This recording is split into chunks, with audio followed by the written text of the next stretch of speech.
Anna Hoffman. Hey friends, I'm Nikolai. Hi, I'm Mustafa Turamani. Hi, I'm Tanya Janka.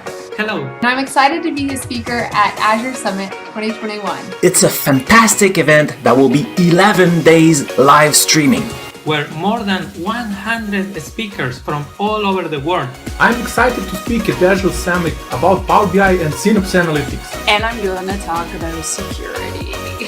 And also a Microsoft MVP for Azure. I'm speaking at Cloud Summit about automated release of .NET application.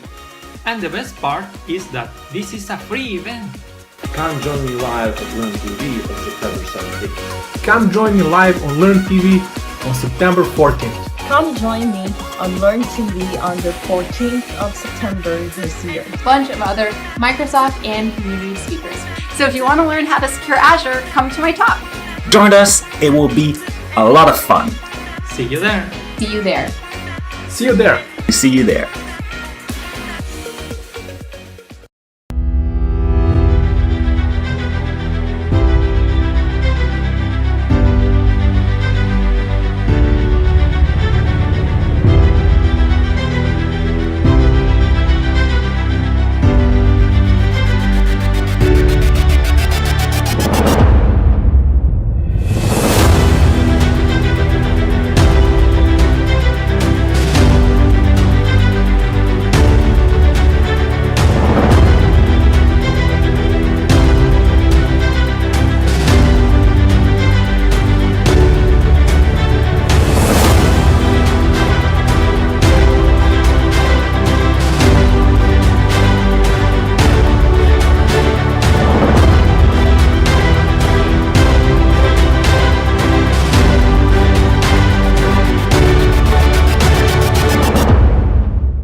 All right, everyone, welcome back to part 2 of Day 10 Cloud Summit 2021. As always, I'm your host, Stephen Simon, and we are back after a little long break. This was the longest break we have ever taken in this summit. It was almost of 2 hours. But yeah, we are back, and I'm really excited for the part 2 of Day 10. Can you imagine it's Day 10, and I see so many people joining. People are joining. I don't know. People are joining from South Africa. People are joining us from New Jersey. People are joining us from Morocco, Jordan, Romania, Pune, Turkey, India, Madrid, Argentina, Germany again, Dublin, South Africa, Ahmedabad. People are joining us from all around the world. And thank you so much, everyone who is joining. Really appreciate all your time.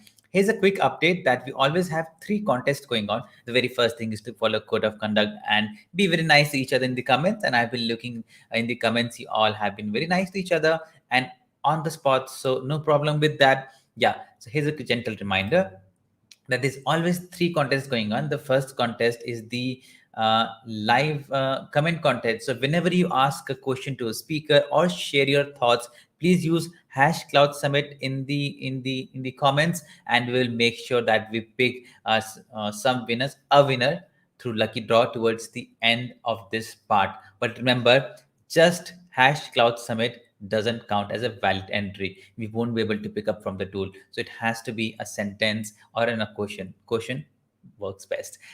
Having said that, if you are watching us on LinkedIn or you are watching us on LinkedIn and on Twitter, please take a selfie or be creative and tag us on LinkedIn and Twitter with tag @Cloud Summit Live using the hashtag #Cloud Summit, and we will pick winners from each social media platform towards the end of the day.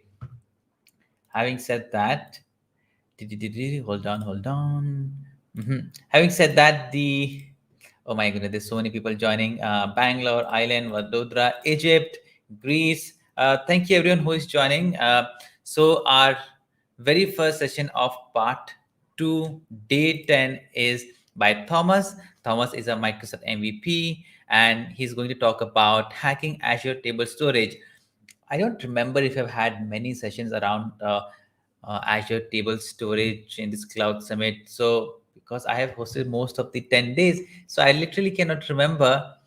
So it's a very I believe a unique session, a very niche session, I should say. So without any further ado, let's invite Thomas to Cloud Summit 2021.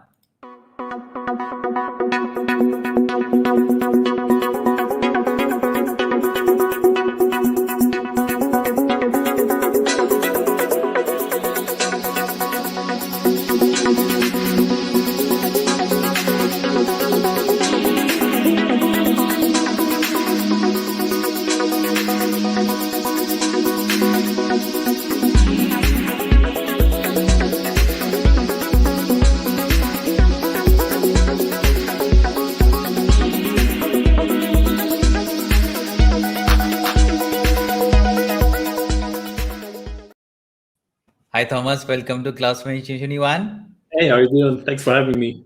I'm doing great. Thank you. Thank you, Thomas. Are you joining us from Germany? Yeah, exactly. Right from Munich. Wow. So Thomas, in past 2 to 3 days, I have hosted about 8 to 10 people from Germany and from that region, right? And the moment audience come to know that, that there's a speaker from Germany, all the comments become, "Where's your beer? Where's your apple?" And I'm not gonna show it now. We'll have some happy hours, so we can do that later on. So Thomas, your session is very unique, right? About Azure table storage, and it is something we don't have around many sessions around this topic. So really looking forward for your session. I see you've already shared your screen. I'm going to add it to the stream. Everybody can see your screen now, and everyone who's watching, feel free to ask your questions, and we'll take it towards the end of the session. So Thomas, I would say next 45 minutes is all yours. Perfect. Thank you so much. That introduction was actually pretty nice. It brought back a lot of memories with the images. My name is Thomas, as mentioned, and I'm here to talk about Azure table storage today. As was mentioned, it's kind of a niche topic, and that's why I wanted to talk about it, because I personally can't really understand why that is, because to me it's a really fundamental and really, really great service in Azure that gets way not enough attention.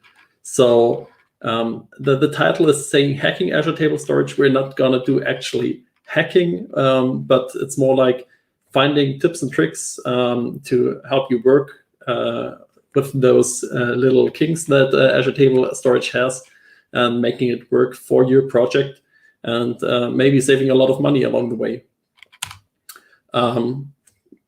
Most stuff was already said about me. I'm a developer and consultant at Media Lesson here in Germany. I'm co-organizer of the Azure Dev meetup in Munich. And if you like the talk, you can follow me at @th_p on Twitter for more blog posts and maybe links to talks I'm doing. But let's get started. Here's a quick agenda. So what are we going to talk about today?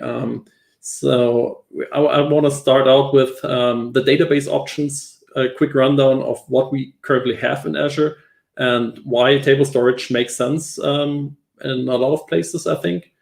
And when we have covered that, we'll head on with what is Azure table storage exactly, what makes it unique, what makes it tricky to work with as well. And hopefully I'll get through the slides real quick because I want to actually show some code. We're going to do some C# to see how we can actually work against Azure table storage properly. So what are the options that Microsoft provides us in Azure? It starts all out, of course, with like the Azure SQL family, all the standard Microsoft SQL offerings in various packages, serverless and stuff. Well, not really serverless in my opinion, but not the topic of this talk.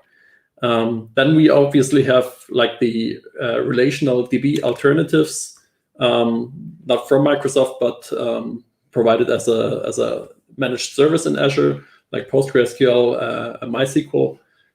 Those things you usually see when you try to set up like your WordPress service or something like that.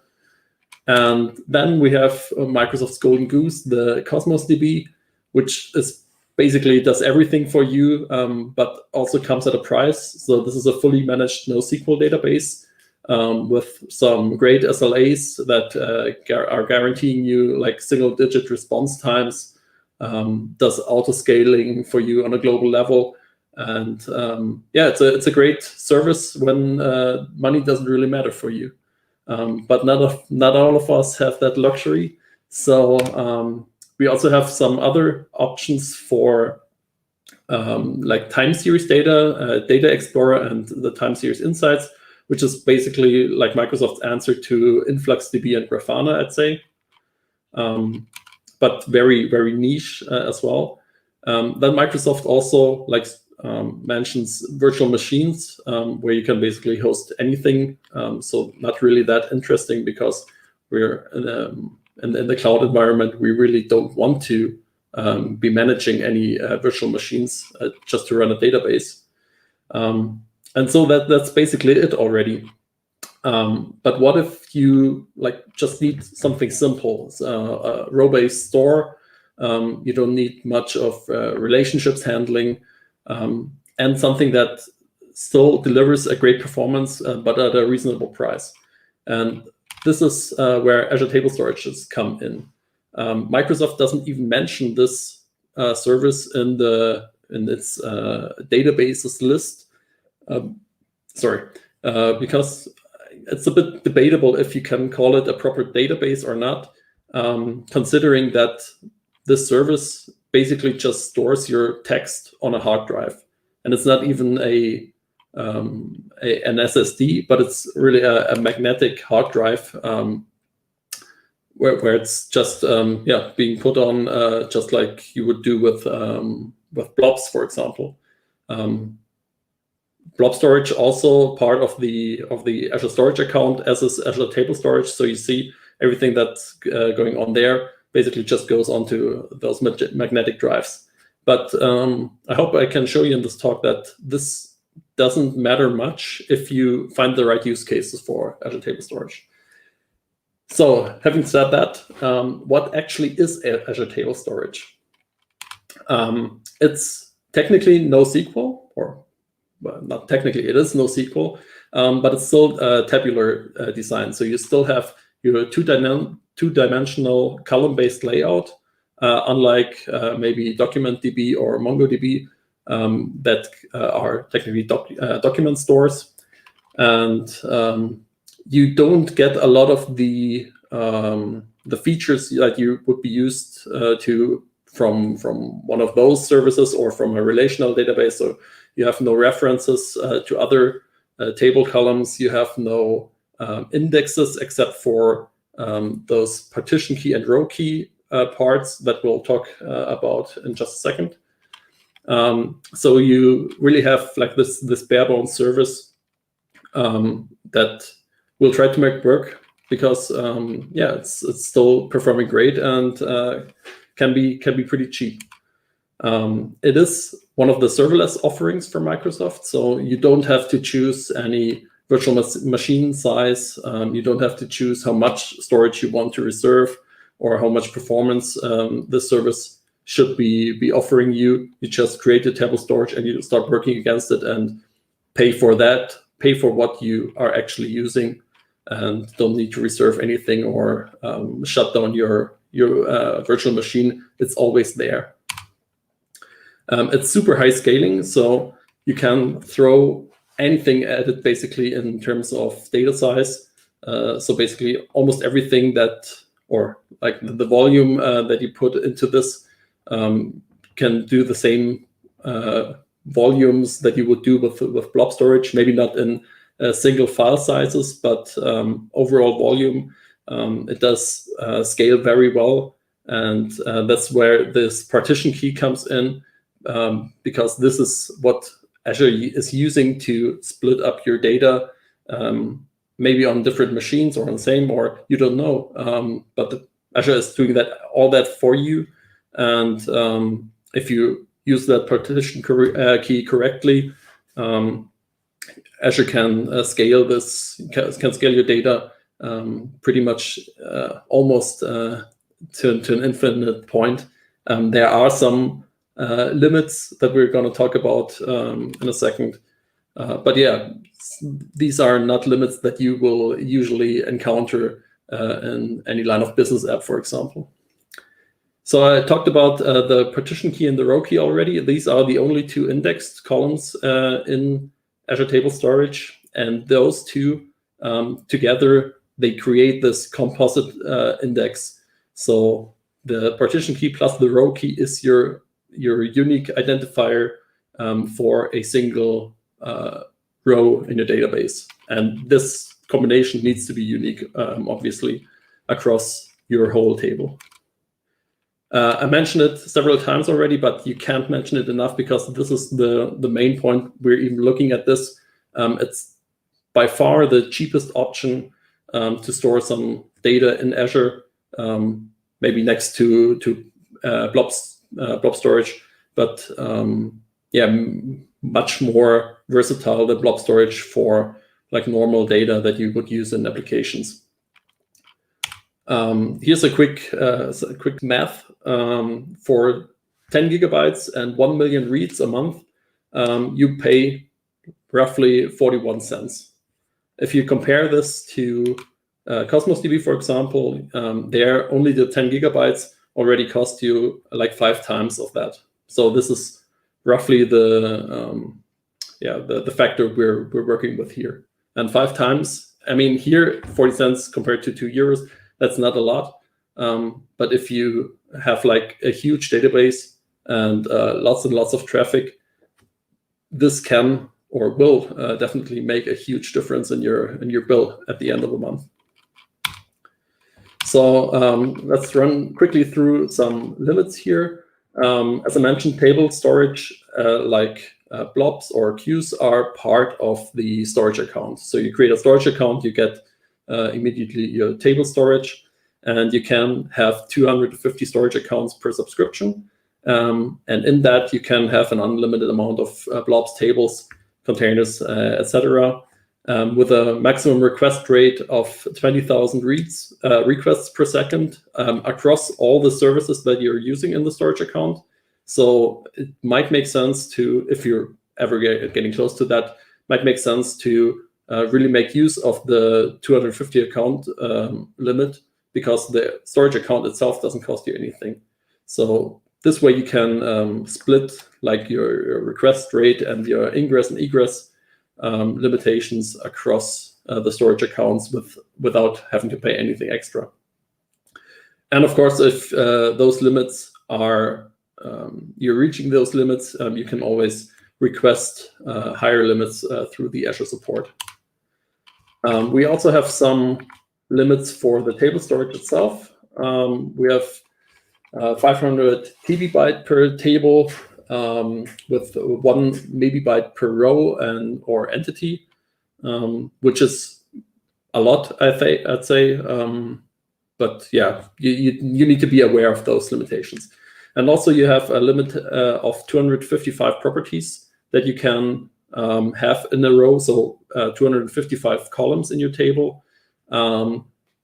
255 minus 3 for the 3 predefined ones, so row key, partition key, and the timestamp. So you're left with 252, quick math, properties that you can set yourself.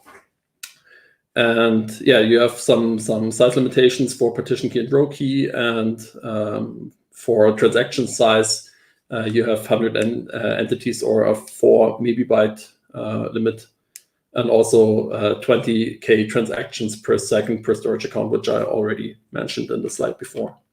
So this is like 99% of the cases, you don't even have to think about these things, because this is a massive amount for the things that it's usually used for. And you need to try really hard to actually get to these limits.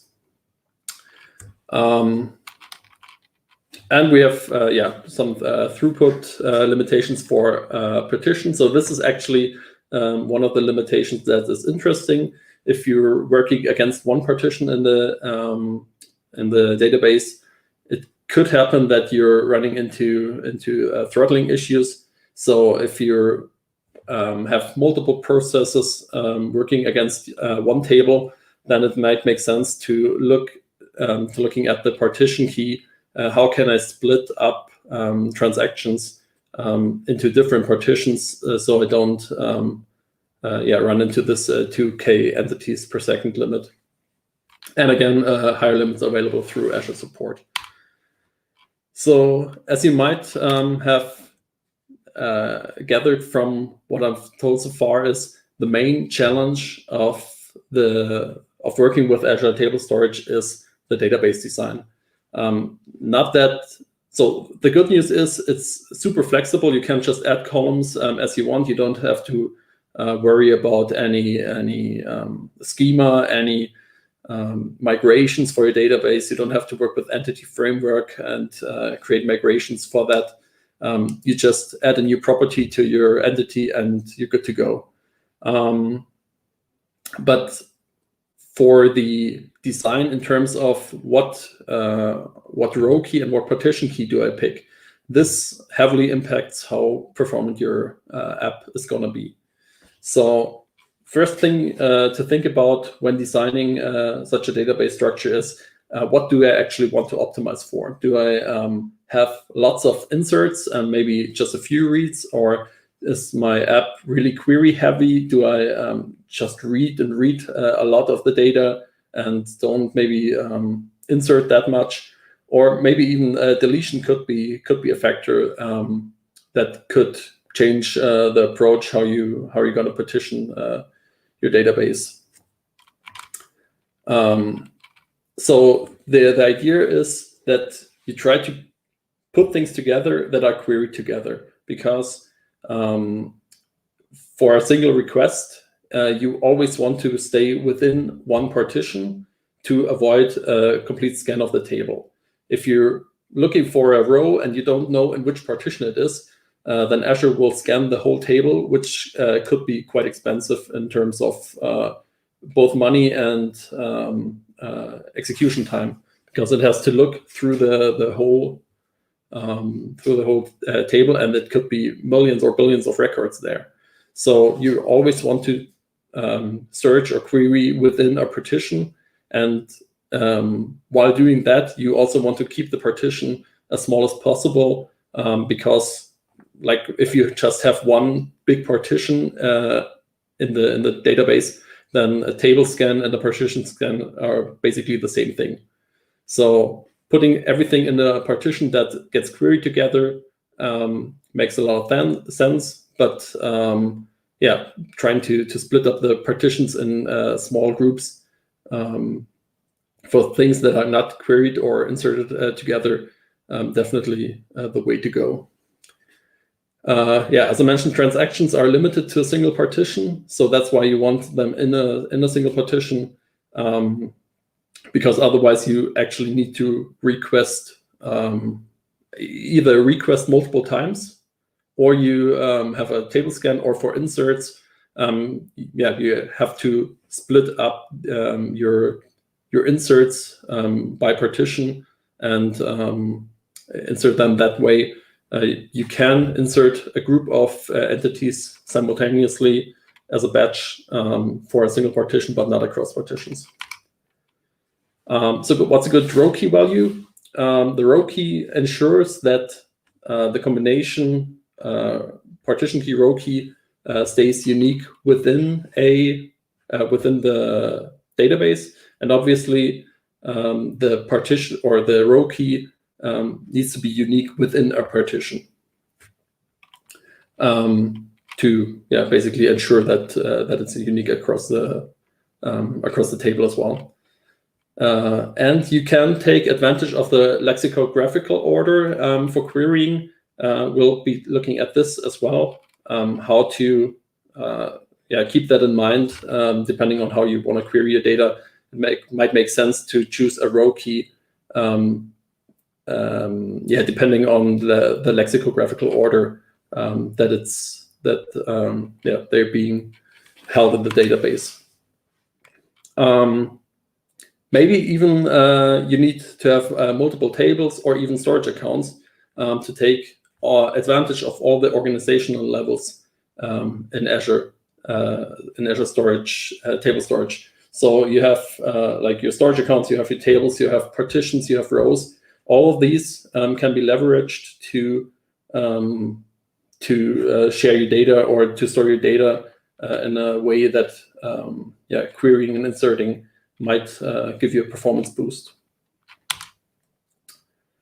One thing I wanted to mention is that unlike maybe, for example, the classical relational database, having data duplication might be a valid strategy to improve your query speeds, because one thing, you can duplicate your data into different tables to make sure that like the partitions don't clash, and you can store them in different tables, maybe with a different row key or with a different partition key row key combination that makes it easier to query, because you always try to query by partition key and row key. So querying a single item or finding a single item by partition key and row key is the fastest thing you can do. Then comes the partition scan, basically, and the worst thing you can do is table scan to look for the row you need.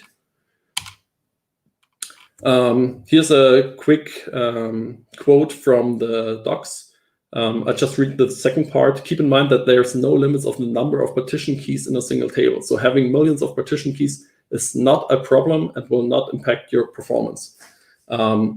Think of having maybe a website with a user store, a table with all the user logins.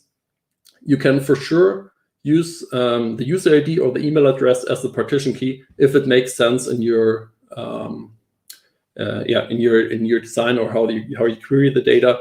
You will not get a performance issue if you have too many partition keys. So don't be afraid to try things out. So this is what I also mentioned as the last point of the previous slide.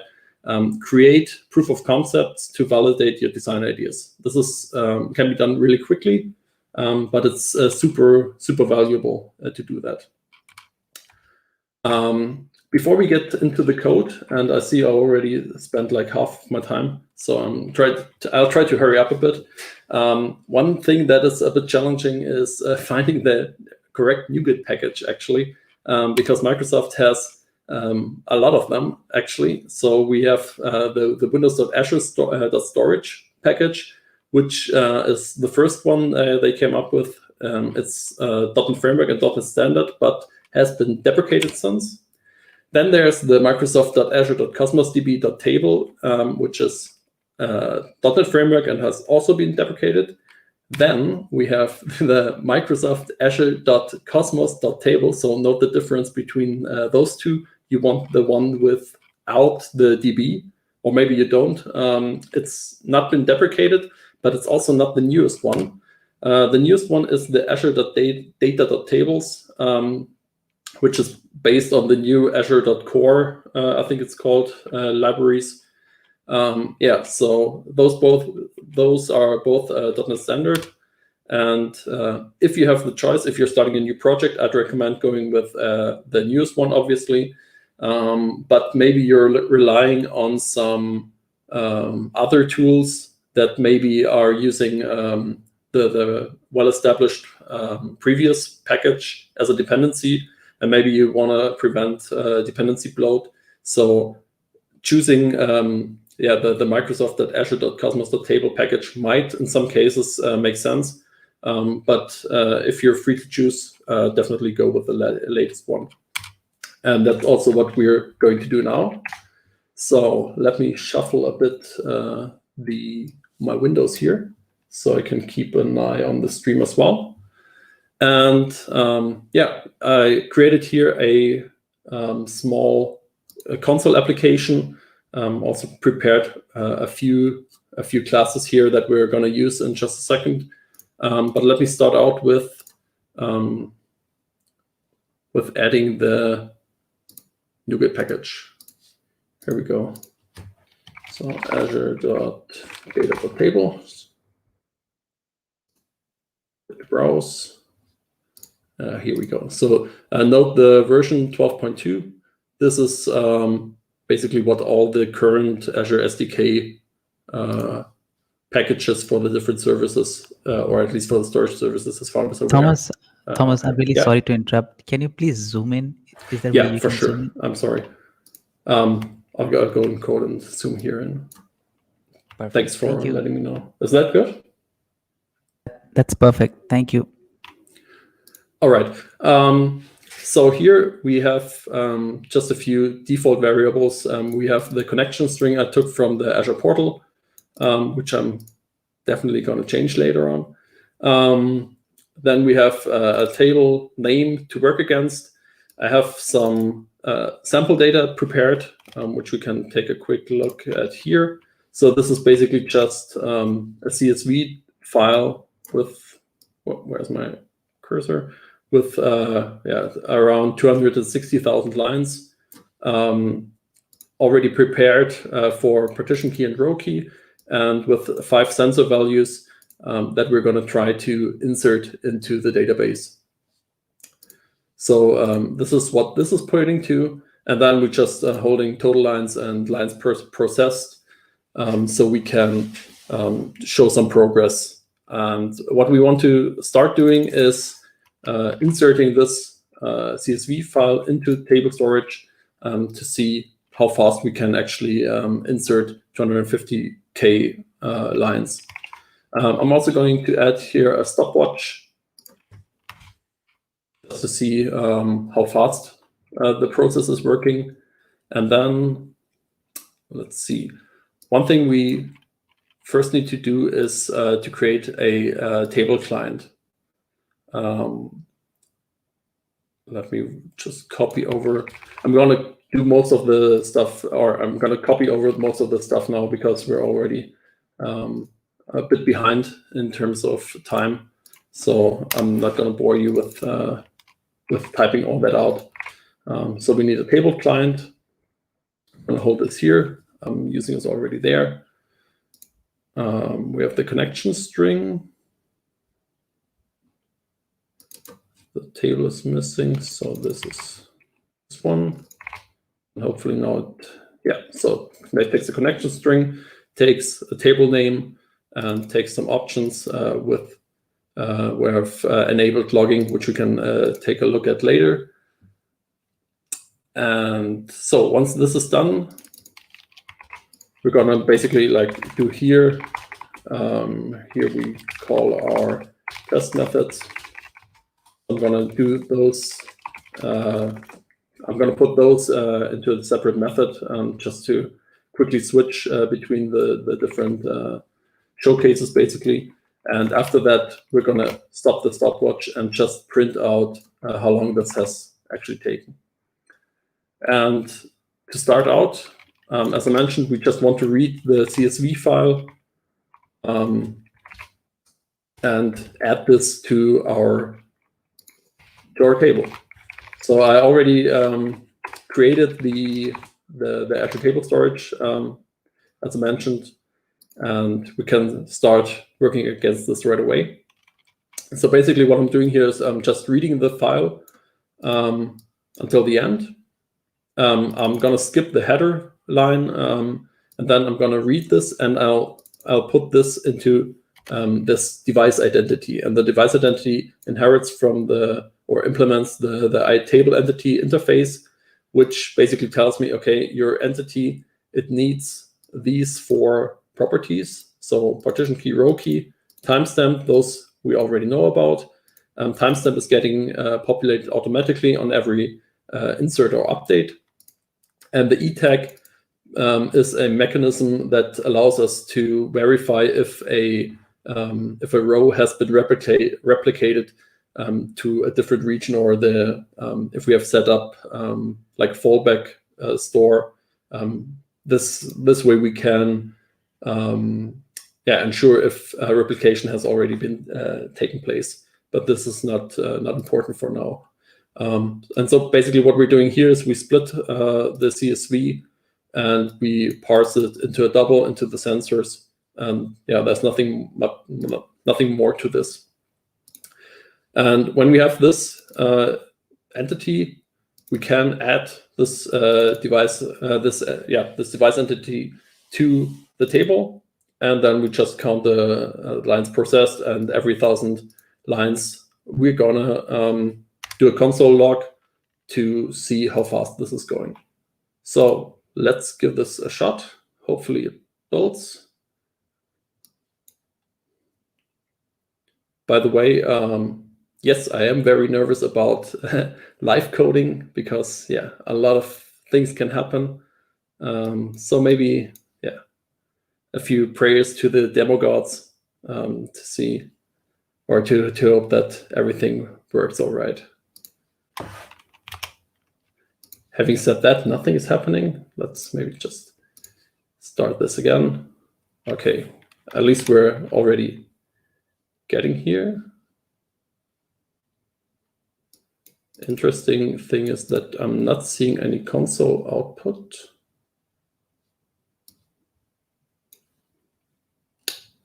Well, maybe because I haven't logged anything yet. So maybe let's just let it run for a second.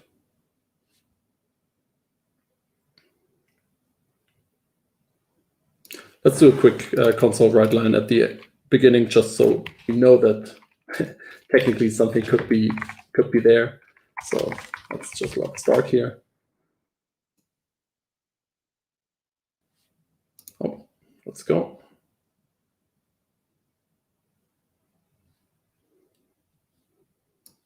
So nothing is happening just now.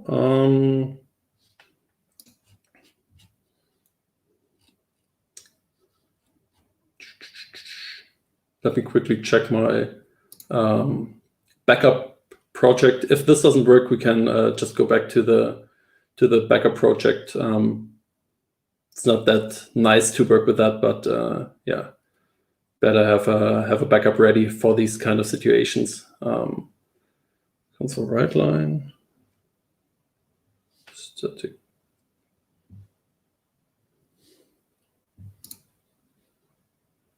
Maybe we can.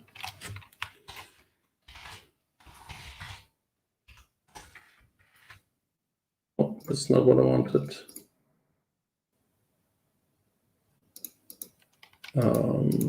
Window.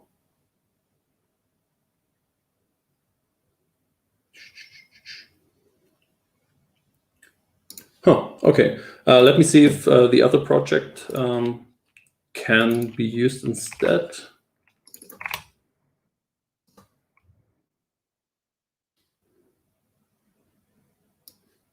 Okay, so this is at least doing something, so then we'll just switch over. There's a lot of other stuff already added, so I'm just gonna comment this stuff out because it's not interesting yet, at least. Total lines, this one we want. And this is basically the same that we already had here.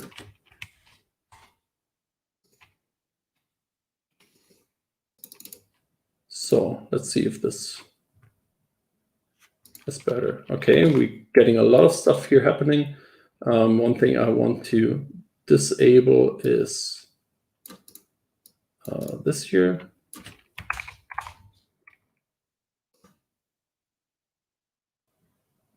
Okay, we're still getting a lot of noise here.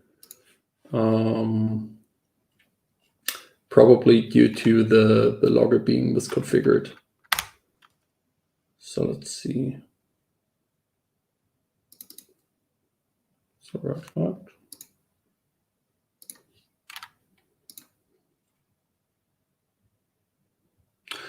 Yeah, okay. This explains a lot. This data has, or this table has already been used. So let's create a new table and try to insert this into a new one. So hopefully now we'll see how this is being inserted properly. we see, okay, those are 260K lines, and maybe we can add a quick breakpoint to see if anything's happening here. Yeah, so he's definitely uploading something, but probably this is just plain too slow for every 1,000. Yeah, so adding this actually took a lot of time. Could be because I'm also like live streaming currently, and my internet connection is not the best here. I'm not directly in Munich, unfortunately, but in the outskirts. So yeah, it definitely takes some time to upload this, and like 143 minutes expected runtime. We're not gonna wait for this to finish. So what can we do to improve this? First thing would be to make use of batches. So this is where this nice method comes in, and we're just gonna switch it out. And what this does is it takes, let's switch back quickly to the data. How the data is structured is we have at the partition key, we have the date. So that you can see this is from 2021, February 26th. And this is hours and minutes as the row key. So we basically have one entry per minute. So what we can do is, and this is for multiple days, obviously. So we can take, we can batch the lines per day and upload them this way. So let's up this one just to have a fresh table for this as well. Let's see if this is any faster, or if I'm not seeing anything at all again for some reason. So maybe I'll take a quick look at the chat. Maybe someone has a good idea why I'm not seeing console output. Let's see if this is being called.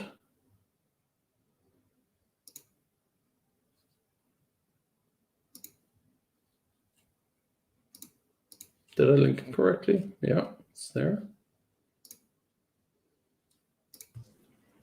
Thomas, meanwhile, while you debug, would you also like to take some questions from the comments? Yeah, for sure. Let me know.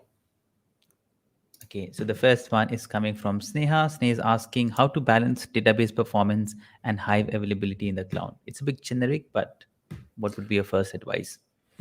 So I'll repeat the question so I got it right. How to balance? You can see on the screen if you come back to StreamYard. Oh yeah, how to balance database performance and high availability in the cloud. So this is really generic. Like the options you have with Azure Table Storage obviously are like the parts I mentioned, using different storage accounts, but like the main the main how do you say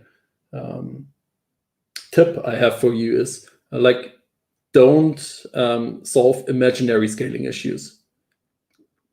Try out what a certain service, doesn't have to be Azure Table Storage, what different services can do for you before you like overthink the design, because you can spend lots and lots of hours on solving these issues that are not existent. So I know this doesn't really answer the question. Maybe if you can rephrase it a bit more specific, maybe I can give you an answer to that. Yeah. All right, let's take another one from Pranav Kumar. He's asking, can on-premise Postgres SQL DB be imported to Azure SQL Cloud? I have no idea. So sorry, but yeah, I haven't worked much with PostgreSQL. I have done some Azure Cloud SQL stuff, but I have never done that migration. I'm sure that there are options, but yeah, I think if you go back and watch the other day's Bob Watt session, he did cover about moving from Oracle to SQL database on the services that even Oracle would provide you. So yeah, there are definitely services where can you move from other databases to SQL, to Azure SQL.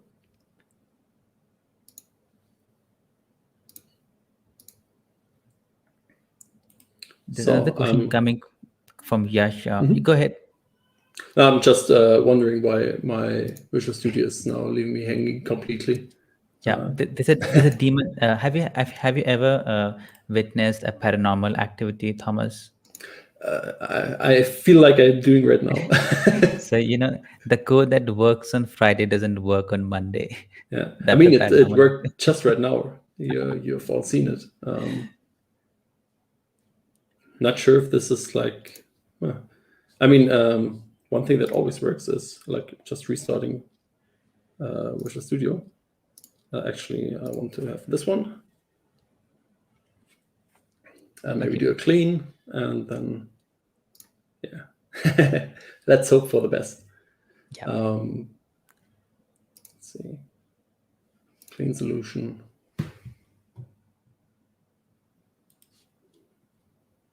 Maybe close the file here.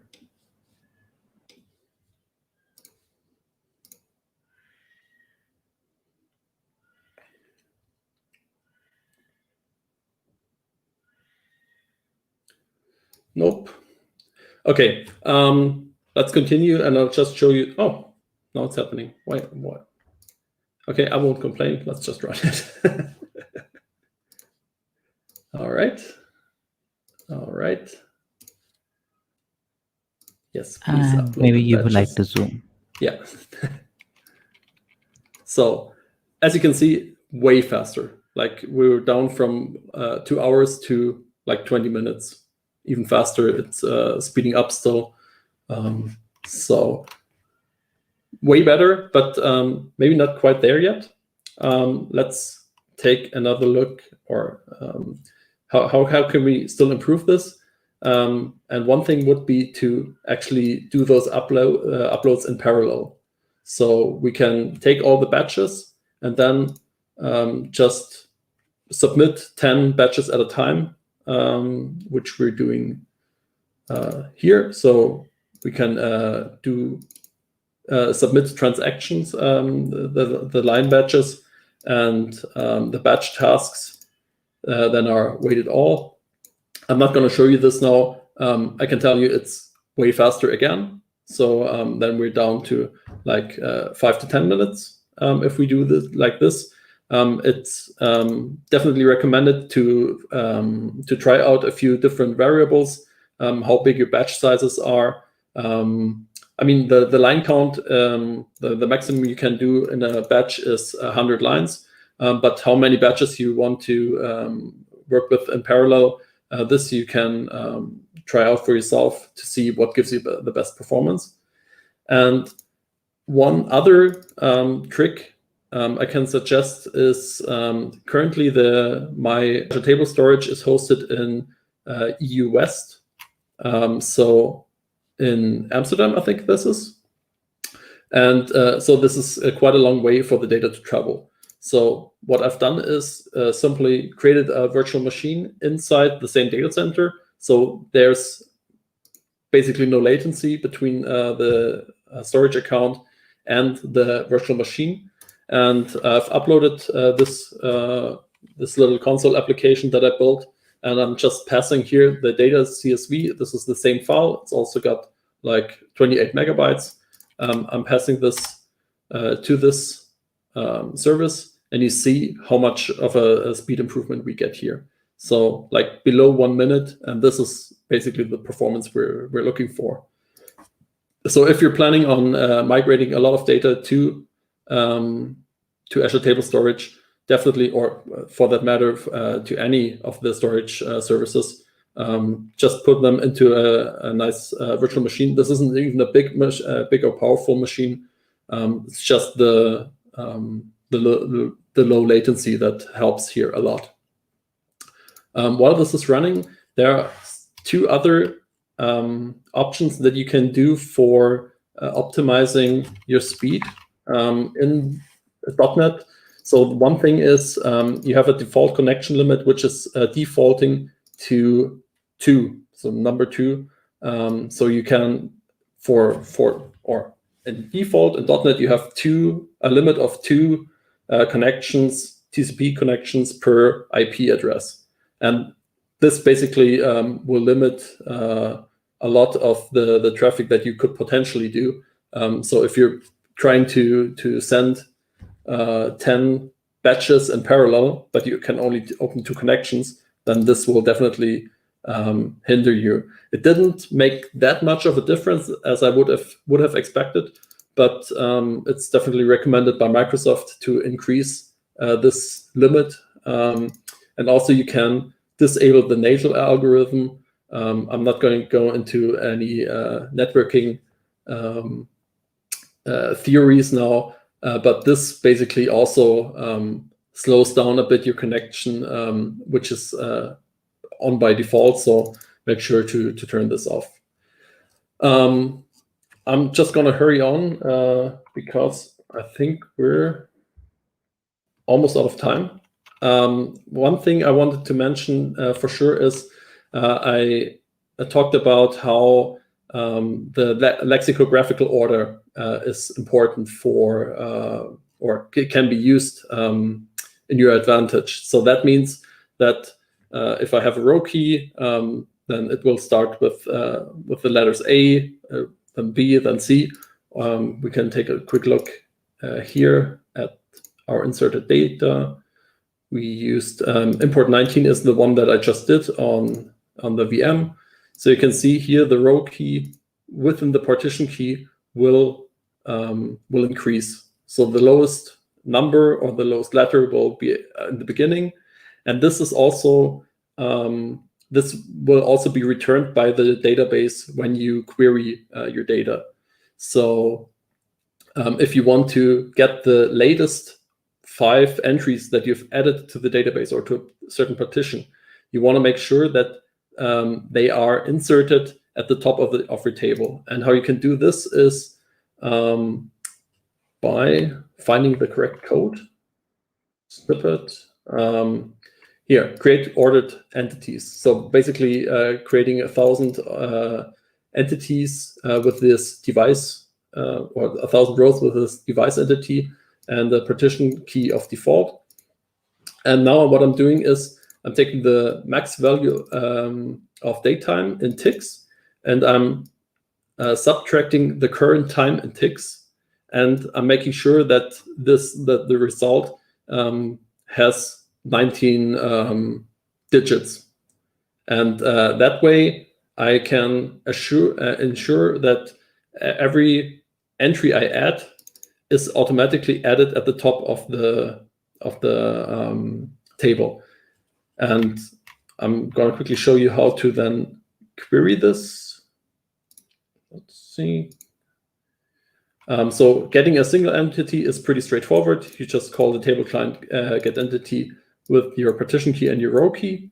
But you can also do a query async and then call max per page. This is a bit different than what it used to look like in the other SDKs.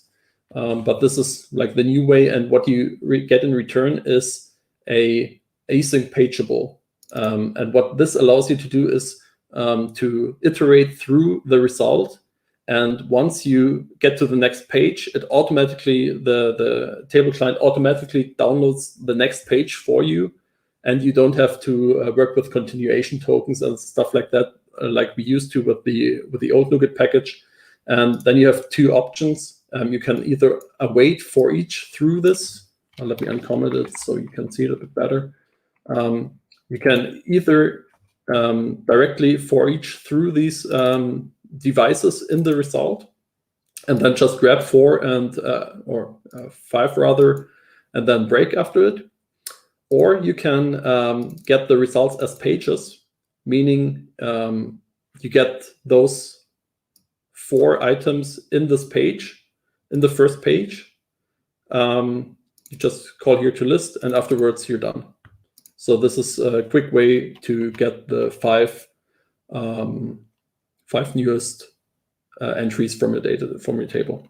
Yeah, unfortunately, I think we're already out of time. I would have liked to show you a bit more table storage goodness. But yeah, hopefully you were able to take a few things from this. Maybe quickly change back to the slides to finish up. If you want to see some real-world examples that have been using Azure Data Tables, I can't even say it anymore, I'm sorry. Then check out haveibeenpwned.com. You probably, or you definitely know the service by Trehand. This completely relies on table storage, and he has some great blog posts about how to do the partitions, or how he did the partitions, and also report-uri.com from Scott Halme. He also has a lot of cool blog posts that also this talk was heavily influenced by, to see how you can trick Azure Table Storage basically into being a super performance service that can save you a lot of money. Yeah, I guess that's it for me. If you have some follow-up questions, or you want some more tips and tricks, maybe I'll share some on Twitter afterwards. Yeah, please do follow me if you want, and give me some feedback if you like this kind of talk. Maybe you can share some insights if you have used Azure Table Storage. And yeah, I think that was great, Thomas. I think demo demons are always there. Right? Yeah. If not demo god, there's always demo demons. So that's absolutely great. I think you did cover a lot around Azure Table Storage. We do have a couple of questions, but I think we are lacking our time, so we won't be able to take them. So sorry. But yeah, not a problem. Not at all a problem. So any final thing you want to plug in before we move to the next session? That's fine. Thanks so much for having me. Thanks so much for putting on this great show. Really appreciate it. It was really spectacular, and hope to be part of the next one as well. Yeah, we would love to have you back, Thomas, and I really appreciate for you accepting the invitation. We do a lot of events across the year. I mean, 21 events. We have many events coming up. We also do live shows. We would love to host you there. And I really appreciate if you're joining next time from Germany, please bring a beer tower next year, because that would be absolutely great. Having said that, have a nice week ahead and see you soon. Ta-ra, bye. Take care. You too. Thanks so much. And people who are asking, like Imtiaz and Paul, who's asking where can they find the recording, you can, if you're watching us on LinkedIn, you can definitely find this recording, this LinkedIn video exactly after this live stream ends. But if you want every single individual video, we have had around more than 120 sessions in about 11 days. We will have more than 120 sessions. So if you need individual session recordings, please visit azuresummit.live. Right? Please visit azuresummit.live, register over there. And after the event ends, that is tomorrow, then over the weekend, we'll just try to, maybe over the weekend, it's a lot of editing that we'll have to do. Over the weekend, we'll drop you the individual session URL. Having said that, it's now time to go ahead and invite our next speaker of the day. He is going to talk about Introduction to Azure Arc Data Services. And he is a data platform MVP, Azure SQL Server, and database enthusiast. You know, and I'm just afraid to say his name because I'm going to mess it up. So let me just try. Hopefully it's the right way. It's Björn, and let's welcome him. Let's welcome Björn to Cloud Summit 2021.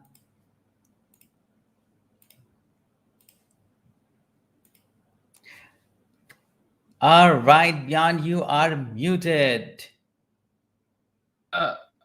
So I can speak more than this. Yeah, you pronounce it in the right way. It's Björn, or it's a Scandinavian name, so it's Björn. But most of the countries don't pronounce the Ö. So Björn is okay for me. So I know you mentioned. So yeah, thank you for your introduction. Thank you. All right, Björn, I won't take much of your time. I know you already have shared your screen. I'm going to add it to the stream. Everybody can see it. And yeah, next 45 minutes, all 45 minutes is all yours. Thank you very much. So yeah, very welcome to Cloud Summit 21. You already have some sessions during the day. So let me start with my session. Yeah, that's my picture. You can see it also on the cam. And my name is Björn Peters. I'm working here in Germany for a Cologne-based company named Kramer & Crew as a senior consultant for the Microsoft Data Platform and Azure.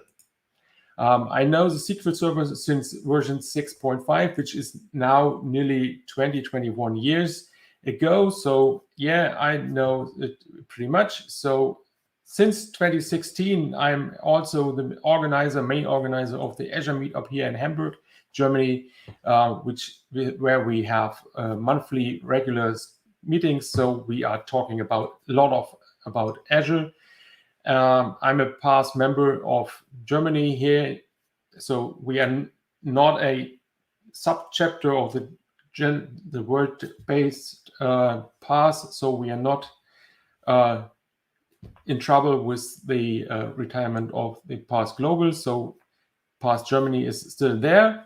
I'm doing my stuff there as a volunteer speaker, and through all those community stuff I'm doing here in Germany or Europe, I was awarded by Microsoft as an MVP. First year was a data center MVP, and the last 4 years now our data center data platform.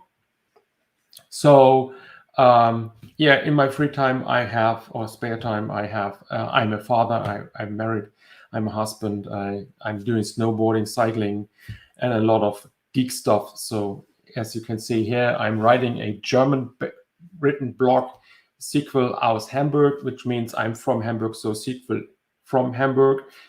You can reach me with my email address, Björn, or info@sqlaushamburg.de, or on social media, SQL aus Hamburg.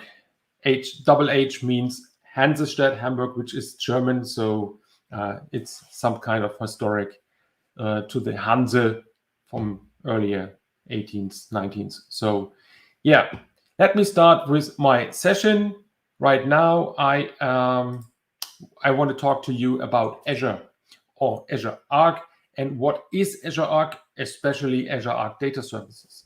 So Azure Arc is mainly some kind of stuff or service which was introduced by Microsoft to connect everything you have in your environment.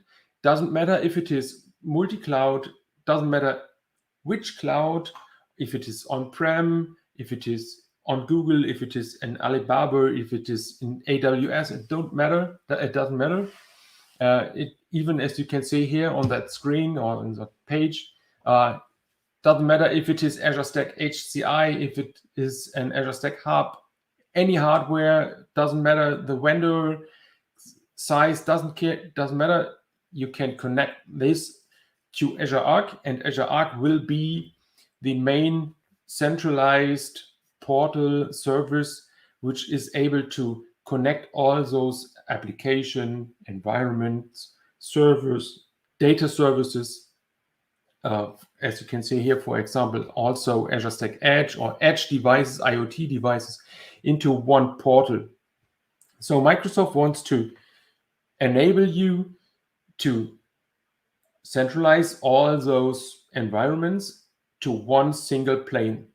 So you can connect all those servers, environments, platforms, services, features, functions, whatever, to Azure, and you can benefit from all those services which are enabled in Azure or which can be enabled or added to your environment in Azure.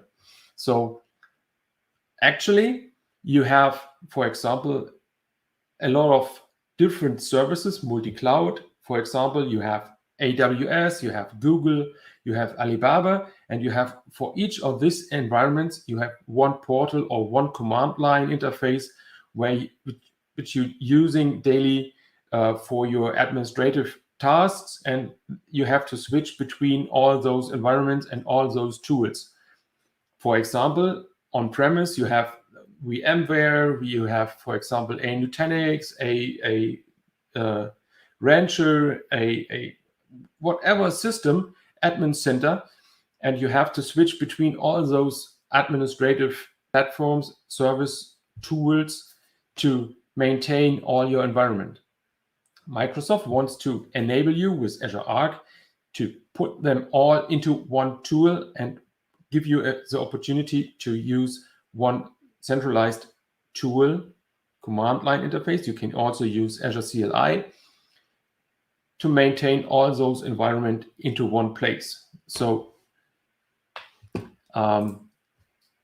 let me be more precise. So customer environments, we have a lot of different things in our environment, different languages, programming language, scripting languages.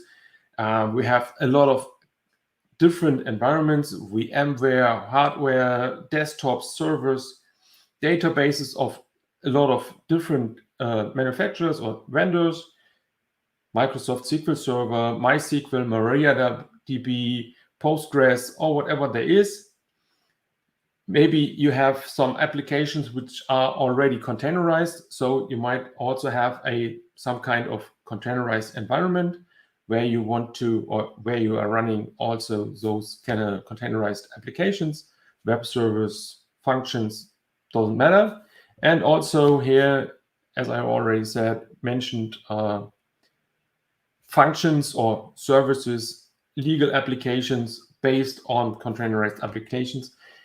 And doesn't matter if you are using some of those different programming or scripting languages. All those different kind of tools, applications, environments are available in your environment. And most of our customers, or most of my historic customers, are providing those services in different environments. So you have this in your headquarters, you have this in different data centers all across your country or continent, or even all over the world. Or you have this through the pandemic, for example, in every home of your employees. So you have a lot of different locations, different environments, different network speeds, security requirements, and so on. And all those things are working together in your environment, or you have to be able to administrate all those different environments through all your daily basis or daily work tasks. You have to do all this stuff. And don't forget about this, free of the main cloud providers, or public cloud providers. I spoke about, for example, also Alibaba. So there are a lot of more cloud providers, but those are the most with the biggest size of cloud offers: AWS, GCP, and Azure. So now we can put, or as I already said, it's a different task or difficult task to put all those things in your daily base. You have to change every time. You have every time to change your tools, your CLI, or you have to know a lot of different SDKs, command lines, or commands with all those options and parameters to configure, to secure all your environment. So Microsoft wants you to provide you a secure environment where you are able to put everything together into one single plane in the Azure portal with Azure Arc. So Azure Arc will enable you to put everything together. You can connect every service, every application, nearly based on, or it depends on which language you are using, depending on the connection, if it is directly or indirectly, or if it is disconnected or not. There are a lot of options how to connect all those services into the Azure portal or into Azure Resource Manager, and then Azure Resource Manager will provide it to you in the Azure portal. You can then leverage by different things, which I will talk about later. So if I talk about, or if I speak about Azure Arc, we have a lot of things around Azure Arc. There are a lot of subtopics under Azure Arc. Azure Arc is the main topic, and we have a lot of different functionalities below that. So let me talk about the availability, which is generally available and which is under public preview. So there is a functionality which is called Azure Arc Enabled Servers, where you can connect all your Windows servers, your Linux servers, and connect them to the Azure Arc service or to the Azure Arc, to the Azure Resource Manager.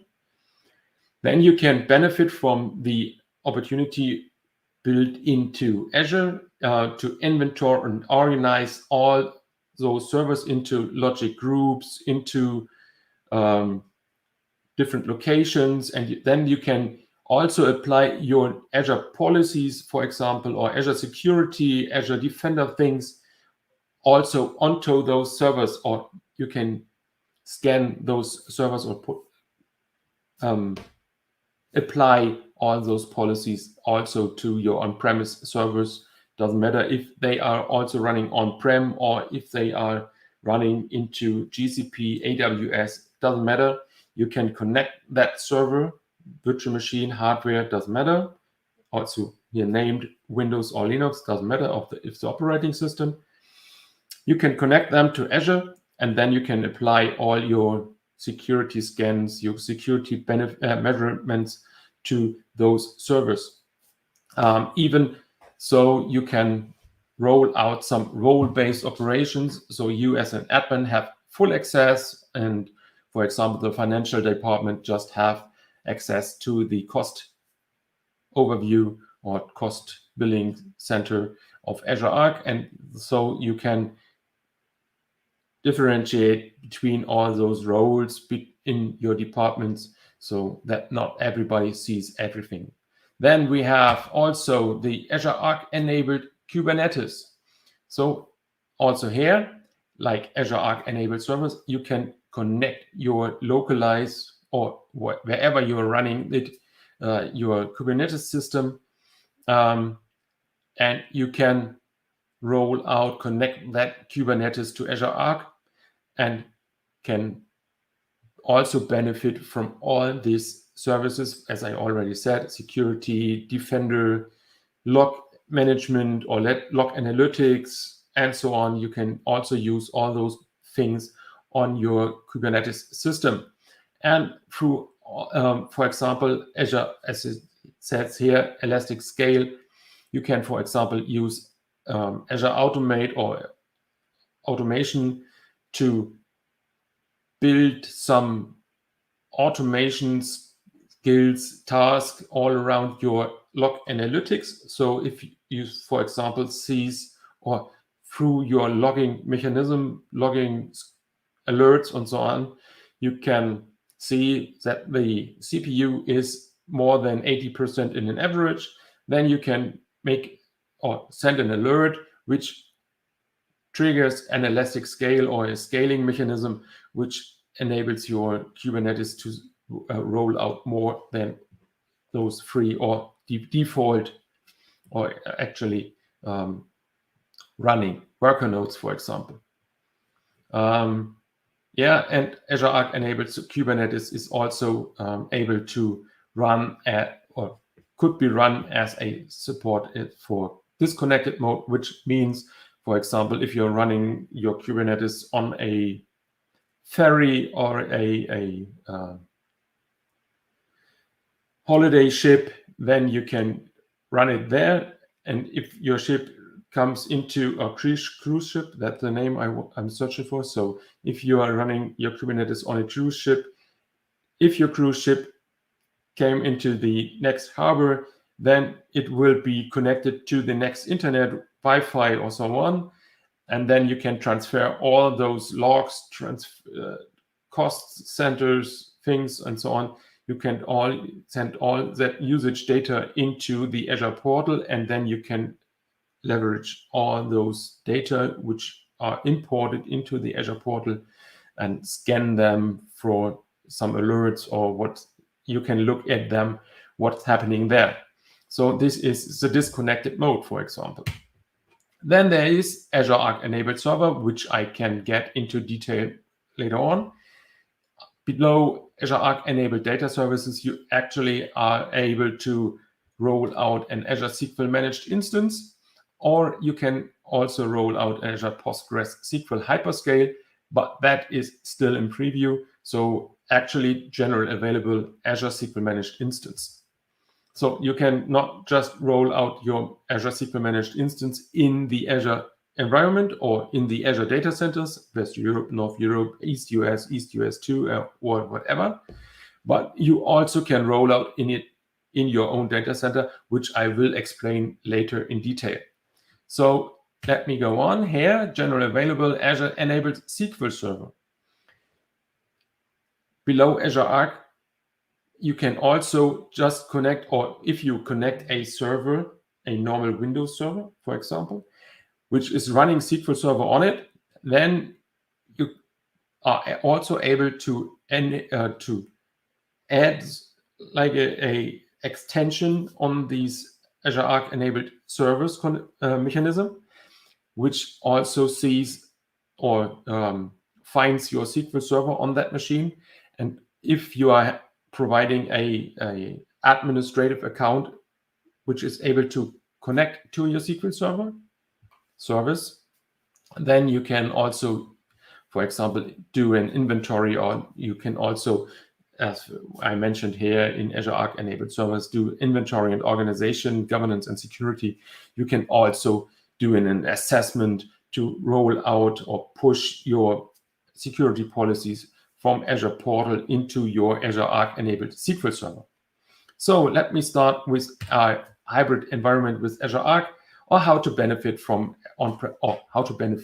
on-premise from Azure services. As I already said, it doesn't matter where your hardware or your infrastructure is running. It doesn't matter if it is on-prem, if it is on the localized home office of your employee, or it doesn't matter if it is an HCI hyperconverged infrastructure here, for example, Nutanix, or whatever other vendors are there.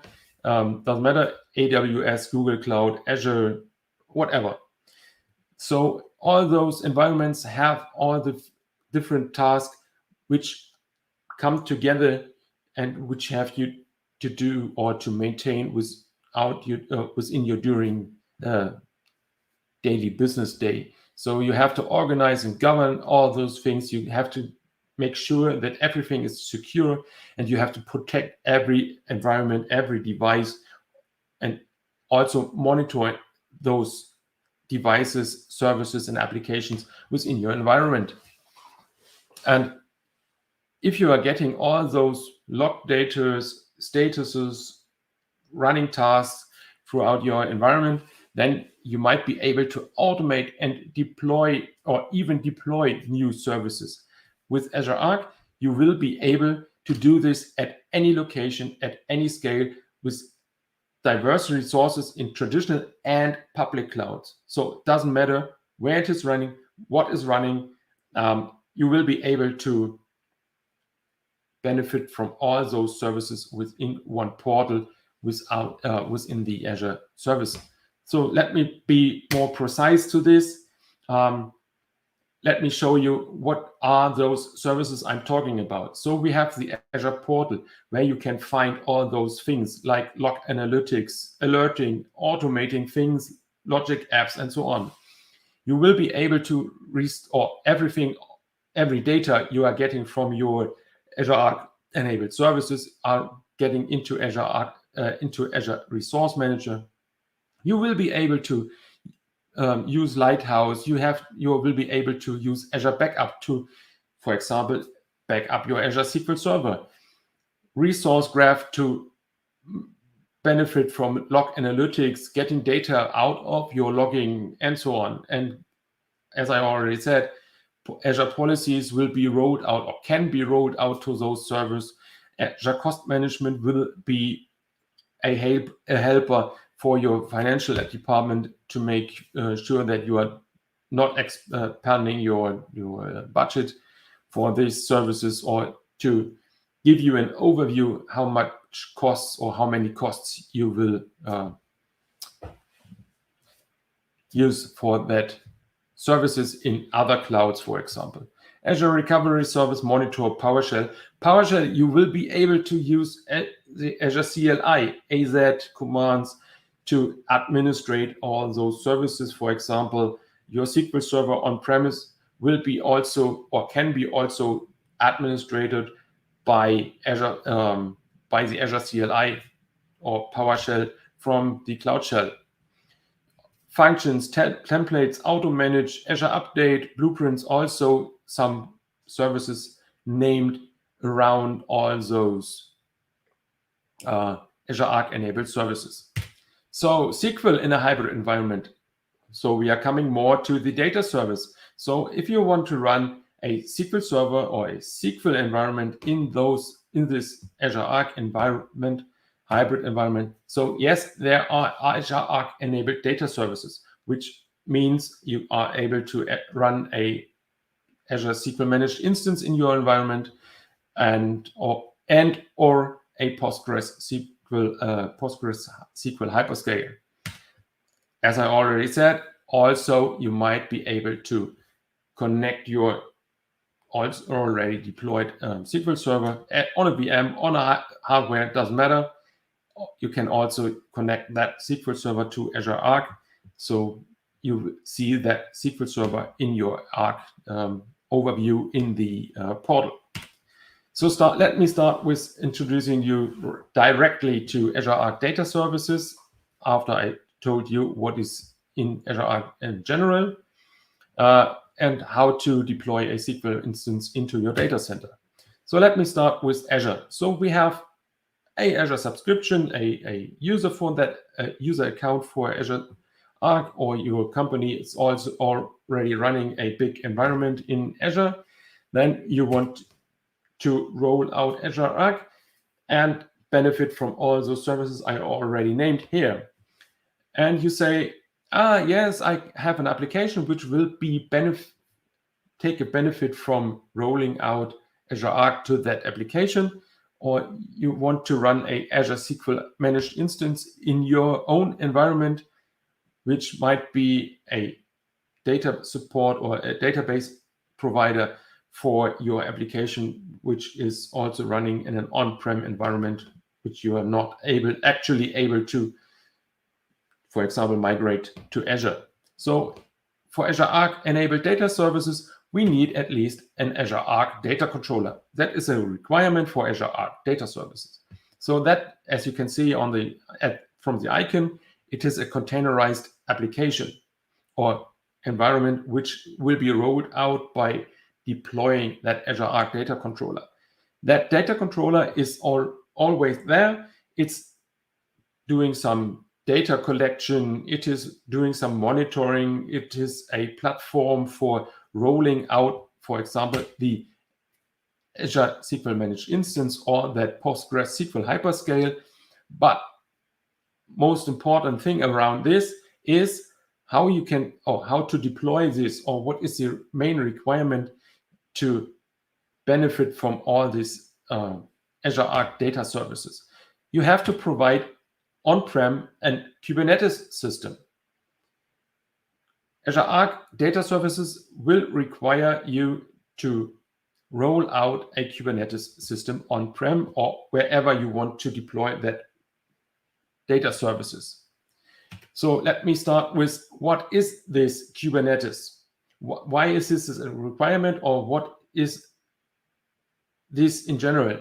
So I'm starting with a general overview about Kubernetes. Kubernetes is a container orchestrator based on Go, Google language, and firstly initiated by Google for Google Cloud applications. So it is just a container. If you have one container, then the administration is not that difficult. But if you have a lot of different container applications, requirements on high availability, on scaling, auto scaling, different CPU and RAM request limits, and so on, then you will become in trouble if you are not using a container orchestrator, like, for example, Kubernetes. There are some other orchestrator, but here in this case, it is a Kubernetes CNCF approved Kubernetes system, and that contains of some of these services here: Kube Control Manager, Cloud Control Manager, Kube API Server, and so on. You don't. If you want to dive deeper into that, you might get into some learning courses or learning module there.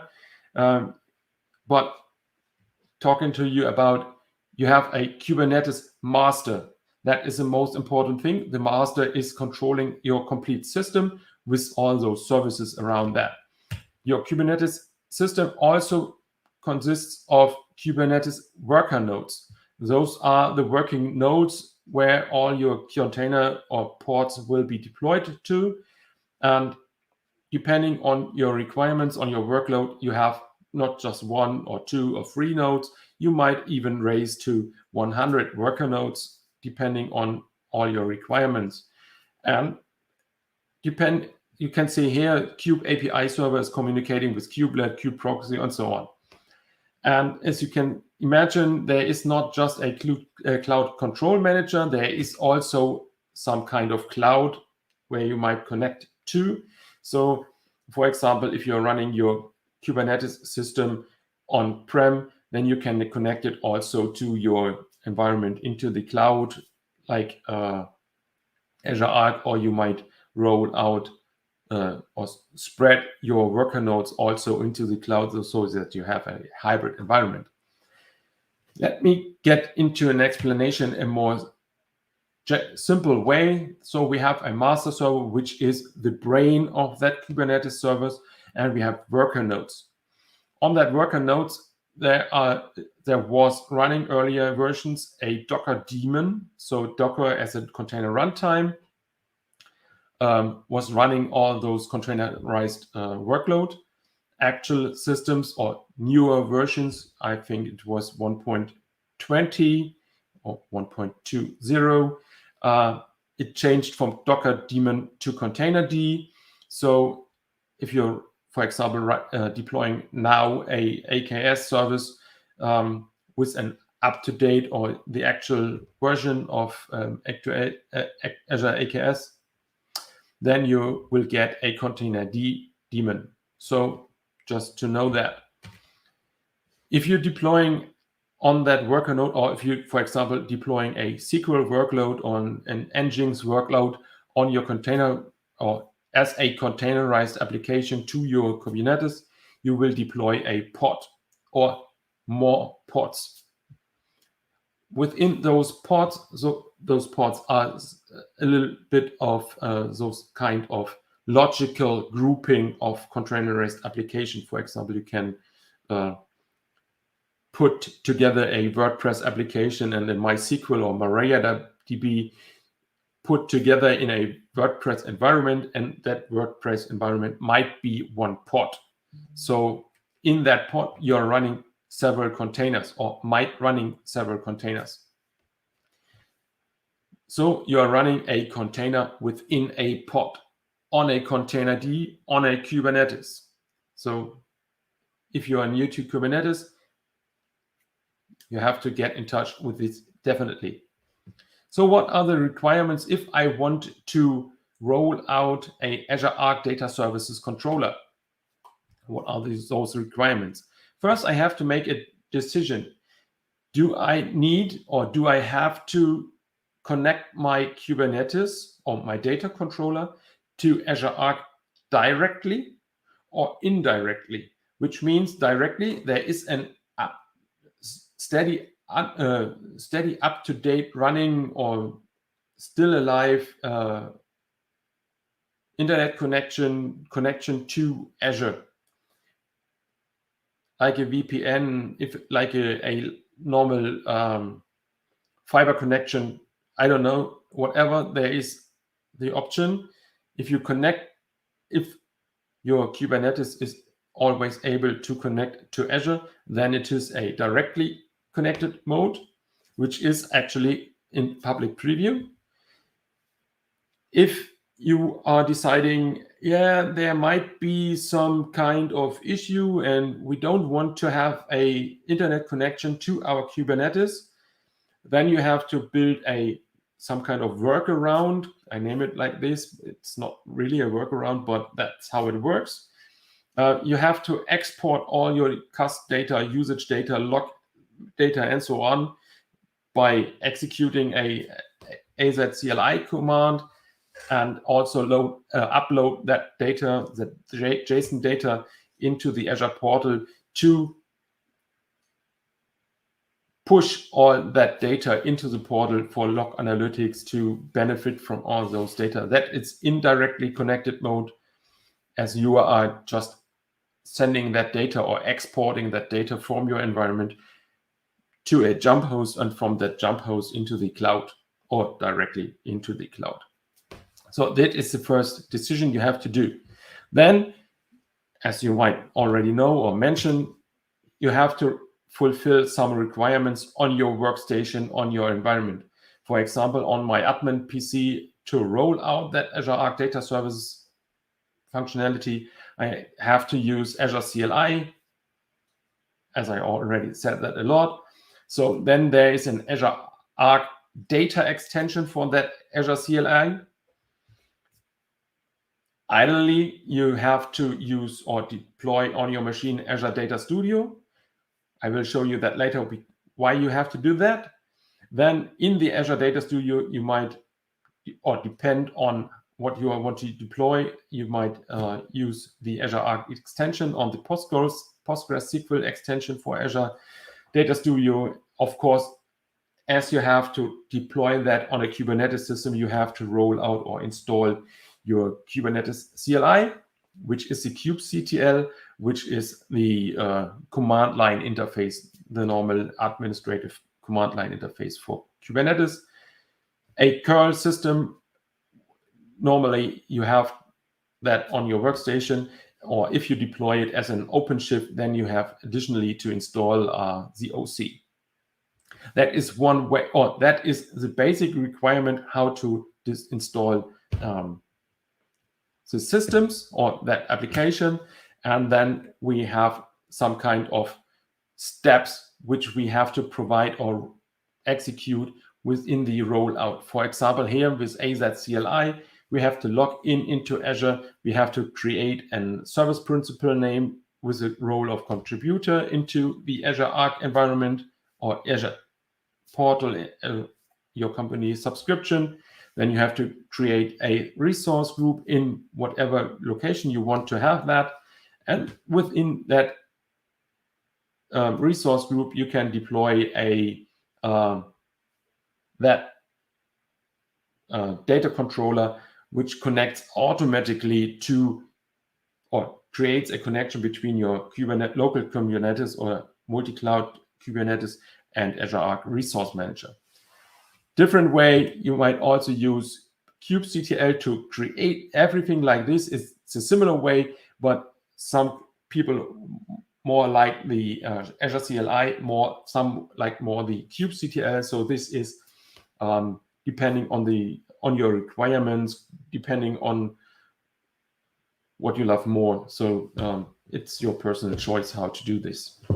Kubectl, create a resource definition, create namespace on your Kubernetes, roll out or deploy the Bootstrapper YAML, which deploys a Bootstrapper pod. That Bootstrapper pod is then able to connect to Azure and deploy more pods, as I can show you later, or directly now, right now. Why? Because this is, let me show you right now.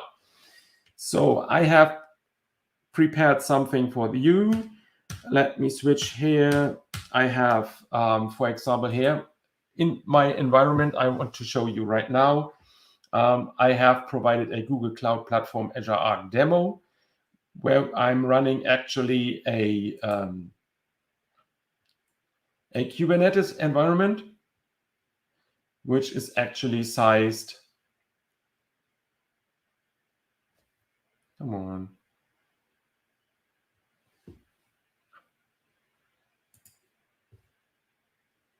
You can say here, I have an Azure Arc Data Services demo cluster, which actually provides me 6 worker nodes with total CPUs of 18 and 60 gig of RAM total.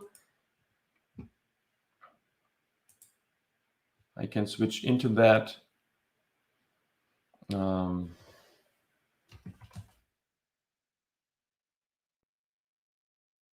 Here you have some more information about these port nodes and so on. Actually, I'm running here some workload on it. And I want to connect that Azure Arc demo environment. Here you can see I already deployed an Azure Arc data service because it takes too long for that demo. So I prepared this earlier.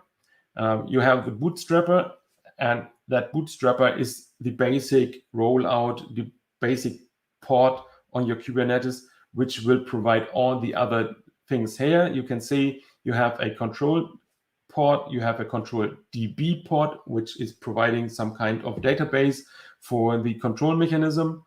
Then we have a logs DB, a logs UI. The data service also provides you a Kibana dashboard, which you can use for log analytics on your Kubernetes. And you can also see we have the metrics DB, metrics data controller, metrics UI, and I already have deployed a SQL instance here, which I can show you right now, or how to do this. I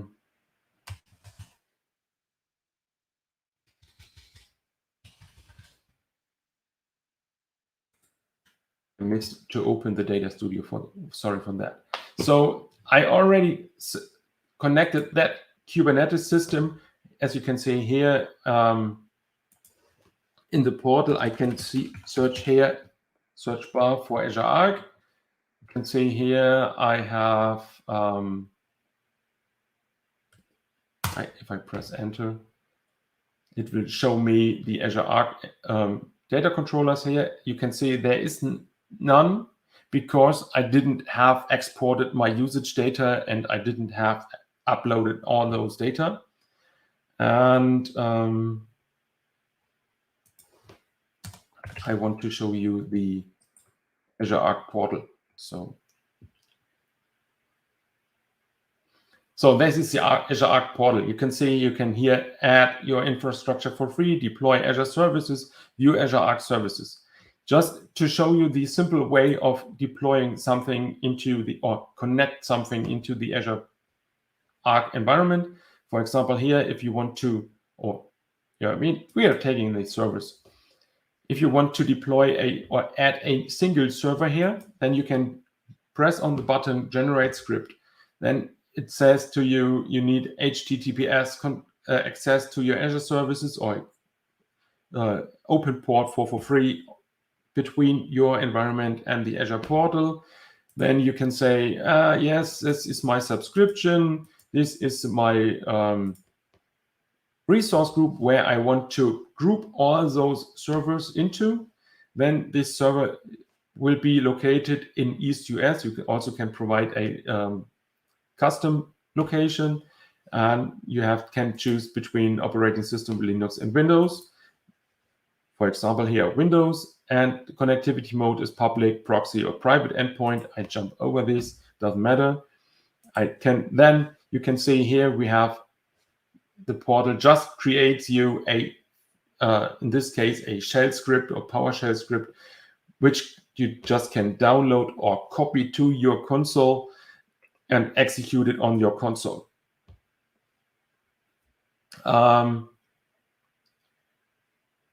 Yeah, that's running like this. And then I have, for example, where is my, it's not start.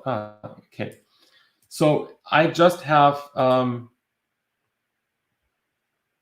deployed my data controller already on that server. It's just running by, just ran that. For example, here, it is also good. There's a good description in the Microsoft documentation how to do this. As you can see here, I just provided a service principal name, or starting at the top, connected or got my credentials from the Google Cloud container. So just the kube control configuration file.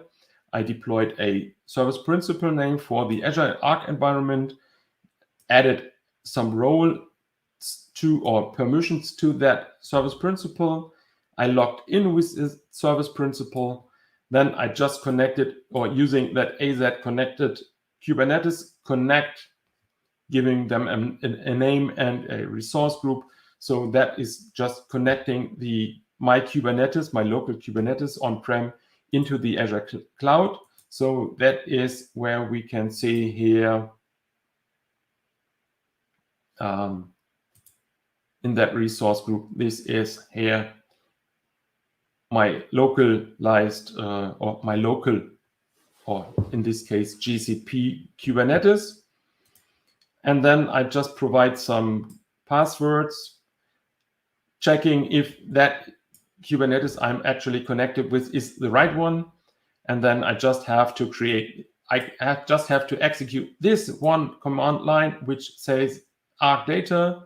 That is the Azure CLI extension for Azure Arc Data Services.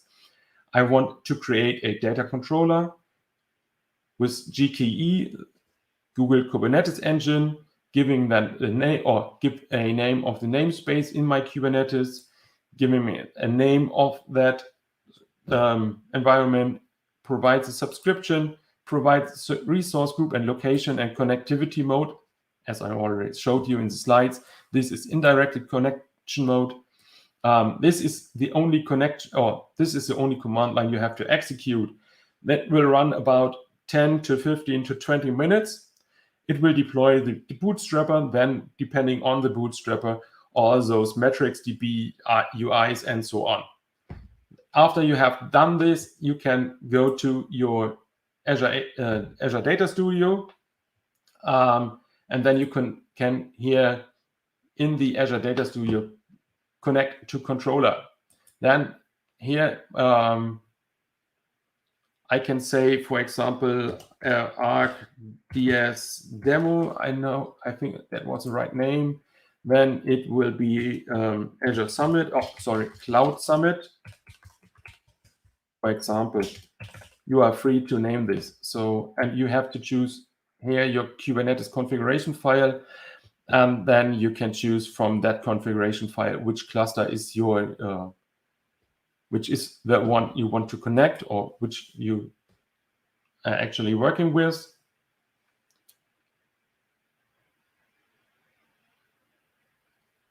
And it takes some seconds to connect to your controller.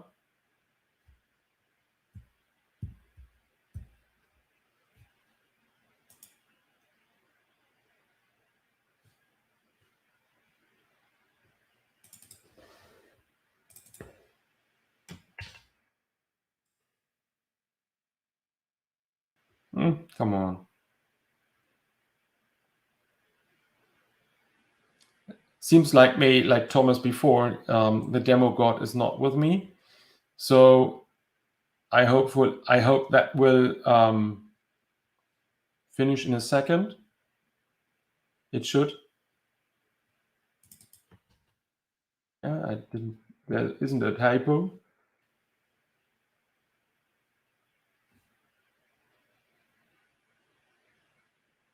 Come on. Yeah, normally that should work. You are also able to roll out your Arc data controller throughout the Azure Arc, the Azure Data Studio, and then you can configure all that stuff which I just showed you within the one command line. You can configure that here in the Azure Data Studio. For example, like this, you can deploy, or it's checking if you have also already provided all those things, like here, Azure CLI, kubectl, everything's all installed. Then you can press the next button, choose from your Kubernetes configuration which Kubernetes system you are, or which Kubernetes cluster you want to enroll that data service to. Then choose the configuration file.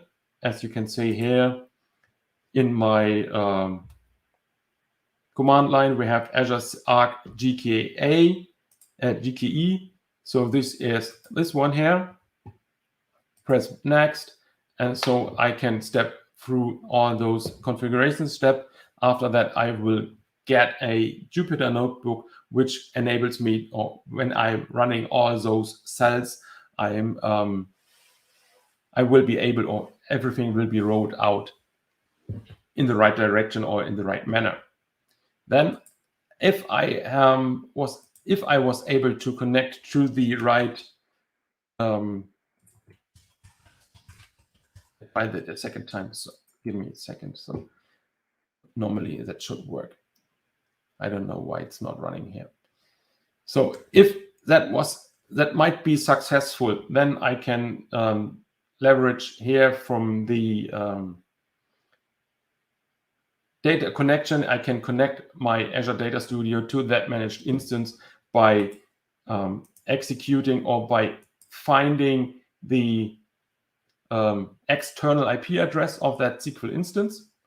In this case here, you can see it is deploying on the Kubernetes system some services, a cluster IP, which is internal, and that you have in SQL instance one external service, which provides me a IP address here. That IP address is my external, in this case, it is an external public IP address listening on port 1433, which I can use to connect to running, for example, my SQL Server Management Studio, or which I can use in the, now it is connected. You can see it here. I can use, for example, the right button and manage. Then I have an overview on the Azure Arc Data Controller dashboard. It's a data controller. It's indirectly connected. It's running in the East US and so on. And I have deployed already a SQL managed instance here named SQL Instance 1. And I can, as I have already prepared that before, I can connect to that directly and can use it as a normal SQL server, which is actually running on-prem or in whatever environment. And here you can see I can use the Manage button, for example, and it should open a new tab where it shows me more details on the actual status of that Azure Arc Data Services managed instance. And if I want to show you here that I'm not lying to you, as you can see here, this is the external service IP. It's 34.122.136. This is the IP address 160 ending, and the 160 ending is here the same IP address which I am connecting to, providing username and login, and then I can use this here and use all the things in my environment, as you might already know from normal SQL Server or managed instance. Same behavior if I'm using, I'm late. Björn, I'm Simon? really sorry. Maybe if you would like to wrap in maybe a couple of minutes. Give me 1 more second. 1 more minute, sorry. I will just show that in the, no, that's not working. Okay. Simon, thank you very much for the patience. That was my last showing. So I hope you have got an introduction and overview of, I was able to give you an overview on how to benefit from Azure Arc Data Services in your environment or in your multi-cloud environment, how to connect all those services into the Azure portal, and how to benefit from all those Azure services provided. If you have any question, then hopefully, Simon, if you're okay with that, right now, ask me or contact me via info@sqls-hamburg.de or on the social media. Thank you very much for listening. Thank you very much for having me. All right. That was an absolutely, I think should change the title of session from introduction to a very in-depth, because you almost cover the entire ecosystem of Azure Arc. And I think this is the only hands-on session we have had around Azure Arc. We did had a couple of those, but that were an overview. So I believe that was great. So when working with Azure Arc, what is something that you find the most challenging, or some people who are getting started with it, right? What is one advice you like to give them to avoid any pitfalls? The first advice I want to give everyone out there is there is a good jumpstart page which is provided by Liar, one of the most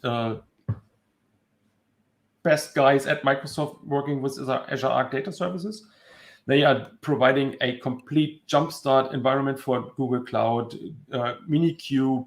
If you want to give it a try, jumpstart azurearc.io. You can find everything there, how to provide your own environment, how to get a POC, how to get in touch with Azure Arc Data Service or Azure Arc in general. So that will be my main topic, which I want to advise to you. All right. All right. So that was great. Thank you so much. We would love to have you back, and I really appreciate for you accepting the invitation. Yeah. I know it's a weekday and people have work to do, but you still taking out time. So really appreciate it. And yeah, have a nice week ahead, and hope to see you soon. Thank you so much. Thank you. You married too. Thank you, Simon. Bye. Take care. Thank you. All right. With that, we move to our next session. But I think we're already 5 minutes in of our next session. The next session is about developing speedy senses, anomaly detection for apps. So without any further ado, let's invite Ron to Cloud Summit 2021.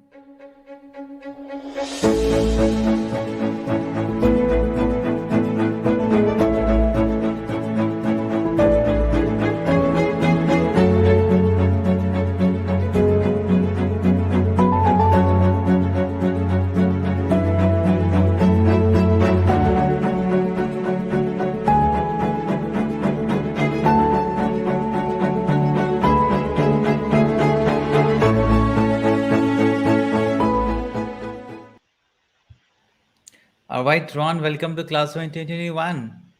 Hello. Hi, how are you doing today? Doing all right. Having a great time. All right, Ron, we're going to do chit chat towards the end of your session because I know I'm already in 5 minutes in your session.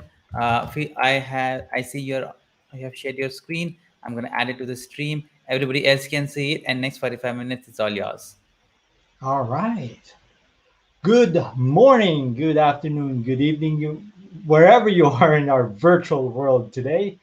My name is Ron Dagdag. I will be talking about developing Spidey senses anomaly detection for applications. All right, let's get started. What is this Spidey sense I'm talking about? Spidey senses, if you don't know, it's Spider-Man. We'll be talking about a little bit about Spider-Man today. And it's that tingling sensation on the back of Peter Parker's skull. Peter Parker is the main character.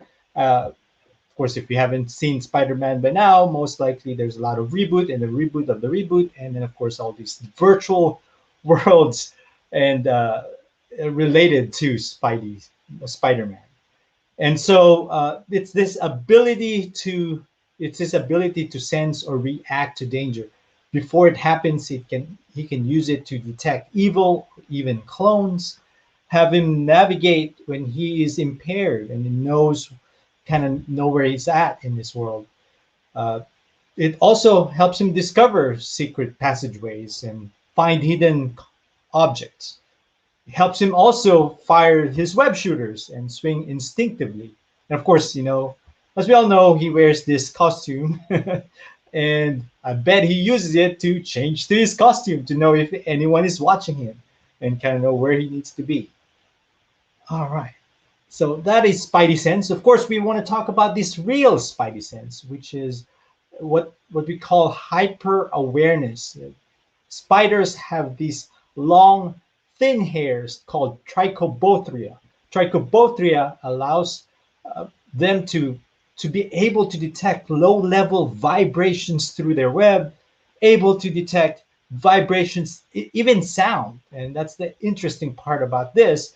And even small insects moving up to 3 meters away. And that is the superpower of the real spiders is their hyper awareness.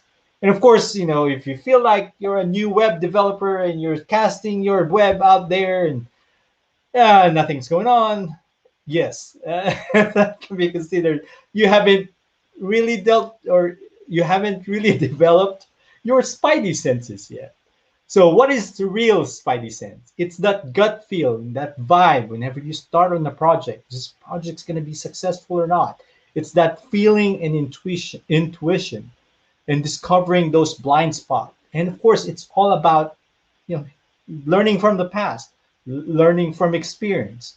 And the same way as a baseball player knows instinctively where to hit the ball whenever all these 10,000 hour rules that they were talked about. That's all about building your own Spidey senses. Of course, languages, IDE, have their high-level programming language that would get to a compiler and then be able to convert it to a low-level programming language. At us humans, there's 3 levels too. There's insights, and then you have the interpreter module, and then you have the instincts and intuition. Instincts and intuition is more of the Spidey senses, more of low level. You don't have to think about it. It just happens. And you build that skill throughout that exercise or throughout that experience. So today will be our agenda. We will be talking about anomaly detection, what it is about, and specifically delve into what is a time series anomaly detection. I will do a few demos and takeaways. Anomaly detection. Anomaly detection is that identifying unexpected items or events in our data set, which is so weird or different from the usual. Sometimes it's called an outlier or data anomalies. The assumptions are anomalies rarely occur in your data set, and their features differ from what is normal. So today, typically whenever we have conferences, I will be speaking in front of you, but we're doing it virtually. It's so weird. I definitely miss conferences, but these online conferences is good enough. So I consider this anomaly. So what are the causes of outliers? It's either can be artificial or non-natural or natural. Let's get some examples. One example would be a data entry error. Notice 100,000 versus 1 million. Extra zeros can make a difference. And so that can be considered an outlier. A measurement error, which is very common. It's how you measure it in specific unit of measure, and it was not correctly managed. Another one is experimental error, where you're supposed to collect data throughout the whole experiment, but most of your data is collected late in the sprint. Another is through intentional errors. Intentional errors, if you do a survey of kids reporting alcohol consumption, they would underreport it. Depends on what what they think about the survey is, those kind of things. Data processing error is when we are transferring data from one system to another system. Sometimes there's an error through extraction. Sampling error would be think about reporting heights of all athletes, but most of your data set is basketball players, so it will be skewed. Not all athletes are basketball players at that point, so that would cause outliers. And of course, natural outliers when it is not artificial. So at the end of the day, what we're trying to do is you have your data set or data stream, and one of them is defective or a few of them is defective. All the blank data here is good data. And we're trying to decide, is this data anomalous or not? And of course, sometimes you detect it, sometimes you don't. And that's what it's showing out here. You hope that most of the time you would be able to detect what is anomalous. then everything else cannot. But either way, sometimes you miss it, not depending on how you implement it. And of course, if it is that easy, if sometimes we call it finding a needle in a haystack. If the needle is that big, yeah, it's easy, but not always the case. So what are different methods in how you would do anomaly detection? Sometimes it can be rule-based, statistical techniques, or machine learning. Let's start with rule-based system. Rule-based system, most likely you're already doing this, where you specify the rules. What are the threshold and the limits, the upper limit and the lower limit. The advantage of, it's easy to implement. The advantage of rule-based system, it is easy to implement. Let's say, you're receiving data, like for example, temperature data, and it hit 100-degree weather, and then that would be your threshold, or something that below 50 degrees, that would be a threshold. Then you can set alert that says, hey, that's unusual. The disadvantage of the rule-based system is that experts, you need experts in the industry to know what is the known anomalies. That means if you're doing healthcare anomaly detection, that means you need someone that actually works for healthcare systems. And disadvantage of rule-based system, it does not adapt to the pattern changes, and it requires a lot of data labeling. Statistical techniques. This is when we started thinking about statistical properties, when you calculate mean, median, modes, or when you look at rolling averages, moving average. Sometimes on sensors itself, they may use Kalman filters as a low-pass filter. Sometimes histogram-based outlier detection, some formula that you can apply to your data set and be able to detect if it's good, if it's an outlier or not.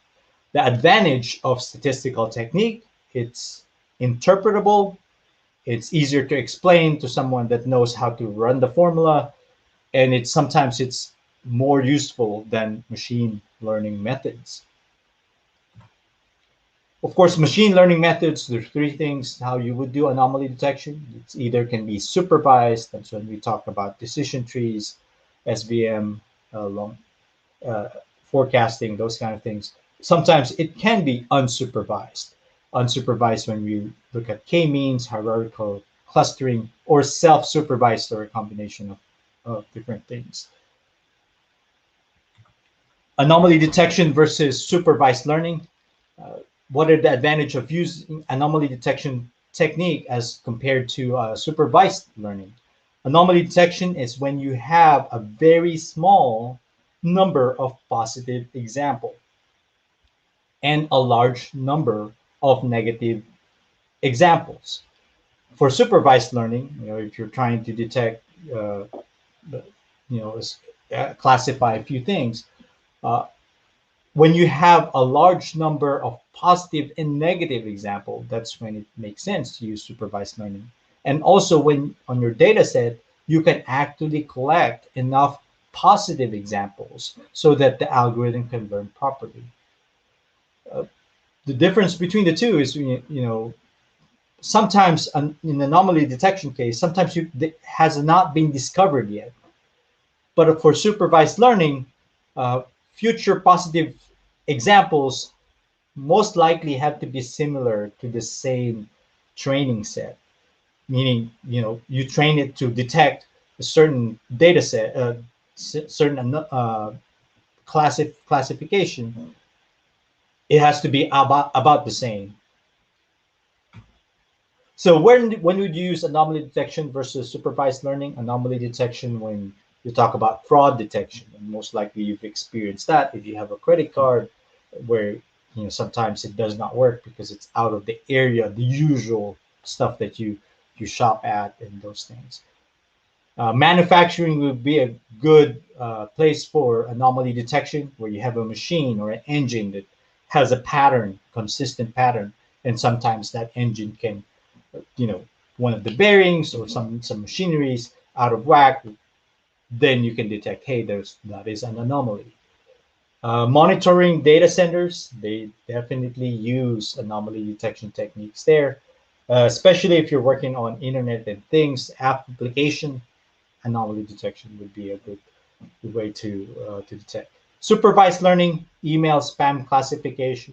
The reason for it is there's already a lot of examples of what is a spam and not a spam, and so that would be a good way to do supervised learning classification.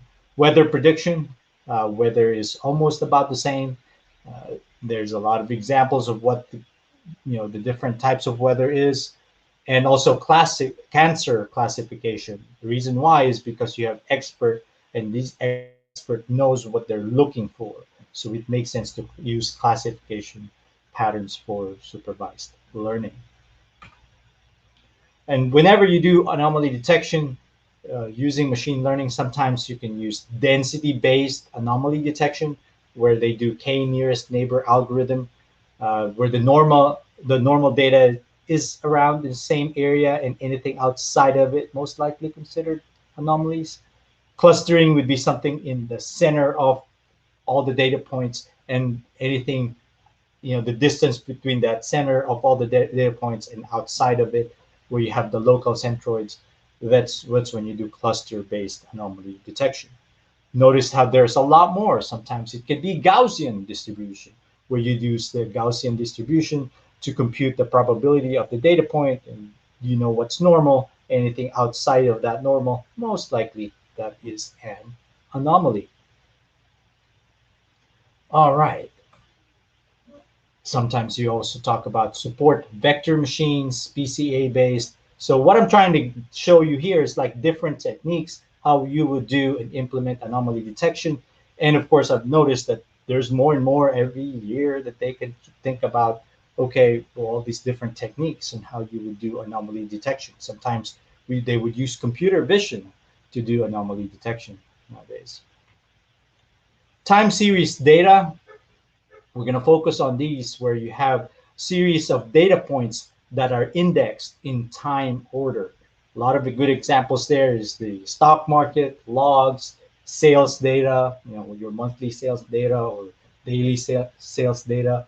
Any data you collected from a sensor, you collected it at a certain period of time, and any data captured. At the end of the day, it's any data that is captured with a timestamp. Okay, of course, the Internet of Things is possible because we have increasing data volume, where the sensors are getting cheaper. And of course, they increase data speed is how we send this data, not just in the cloud, the networking around it, where you can process data through the gateway or some local processing. The important part here is the risk environment are moving very fast. That means you're receiving data very fast, but the failures are not tolerated. When something goes wrong with your streaming data, finding what's wrong, sometimes it feels like the internet of broken things. And you would experience that once you start working with streaming data. So there's more and more use of artificial intelligence of things, where we did talk about insights, interpreter module, and instincts and intuition. Now for the artificial intelligence of things, where you have your edge gateway or your real-time devices, where you collect your sensor data and process it sometimes at the gateway and send that up to the cloud, where you have your device twins, or at the cloud, where you would do some processing, and of course being able to do dashboard or business intelligence. Each one of these areas you can actually inject anomaly detection depending on what you are trying to do. All right, so time series anomaly detection types. We'll talk about these specifically, where you have an outlier, spike and level shift, pattern changes, and seasonality. So when you start working with a time series anomaly, sometimes you'll see this kind of data where you're collecting the it's time series through time, and then you have your measurement, and suddenly there's a spike. So that is an outlier. It's out of the ordinary. Another one is maybe you want to detect that spike or level shift where it's working this way, and then suddenly, yep, there's that spike right there or level shift. Sometimes you wanted to discover when this happens. Pattern changes. So one good example about this is like you're gardening your water, and water, with the hose, and the flow of water is constant, and someone stepped on that hose, and suddenly less water is coming out, or there's a kink in the line. So that those are pattern changes that you might want to detect as an anomaly. And of course, seasonality. Seasonality, you have to consider that because different times of the year, like like during Christmas, most likely shopping goes up, or during holidays, shopping goes up, or during summer, ice cream sales are higher. So you have to consider that you wouldn't have that as an anomaly, right? That during summer your sales are up around this, so it has to find that seasonality pattern and ignore it and make it as part of the flow. Just to kind of give you an example of what I'm talking about here, there's an application called Intelligent Kiosk where you can, that is actually on GitHub. Notice how there's that pattern for this, time series data, and it's detecting, hey, this one is out of that pattern, and this one is an anomaly data set. And so all the yellow ones is when we detected it is anomaly. Notice how it's looking at certain data range to detect the last one. So it starts with this data set to this data set to detect the last one is anomaly. Or you can look at the whole time series data and detect anomalies that way. So it depends on how we want to implement it. All right, let's go back to here. So we're going to focus on spikes and change points, how we can detect those. In Azure, you can, if we talk about edge devices, you can use ML.NET on your edge devices. Of course, in the cloud side, you can use Azure Stream Analytics to do your anomaly detection. On the business intelligence and dashboard side, you can use Azure Cognitive Services, especially if we're talking about Power BI. So ML.NET, let's focus on that. It is built for .NET developers that does have C# and F# skills, but does not, that wants to get and add machine learning into their .NET application. It is not required to have a data science and machine learning expertise to use ML.NET. So there in ML.NET, there is a time series catalog specifically for anomaly detection, and there's different algorithms that's already implemented for you. But what we're going to use today is this detect IID spike. That would be part of my demo. The rest of them, we can research what's the advantage and disadvantage when to use that algorithm. Okay, so let's start with the demo. We'll look at our data set here. Okay. Here we go. This is my data set. I have message ID, device ID, temperature, humidity, and the timestamp. Notice how the temperature is over here. And if you scroll down at the bottom of these, notice how these change from 27 to 124. So it's kind of like fake data. Supposedly this would be detected as anomaly because it's not the usual one that you would, the usual values per time. So let me run the program so that you can kind of see what it's going to look like. Then I'll explain the code. So let's run it. So it reads the CSV file, and at the end of it, it would detect, hey, that 124, that is anomalous.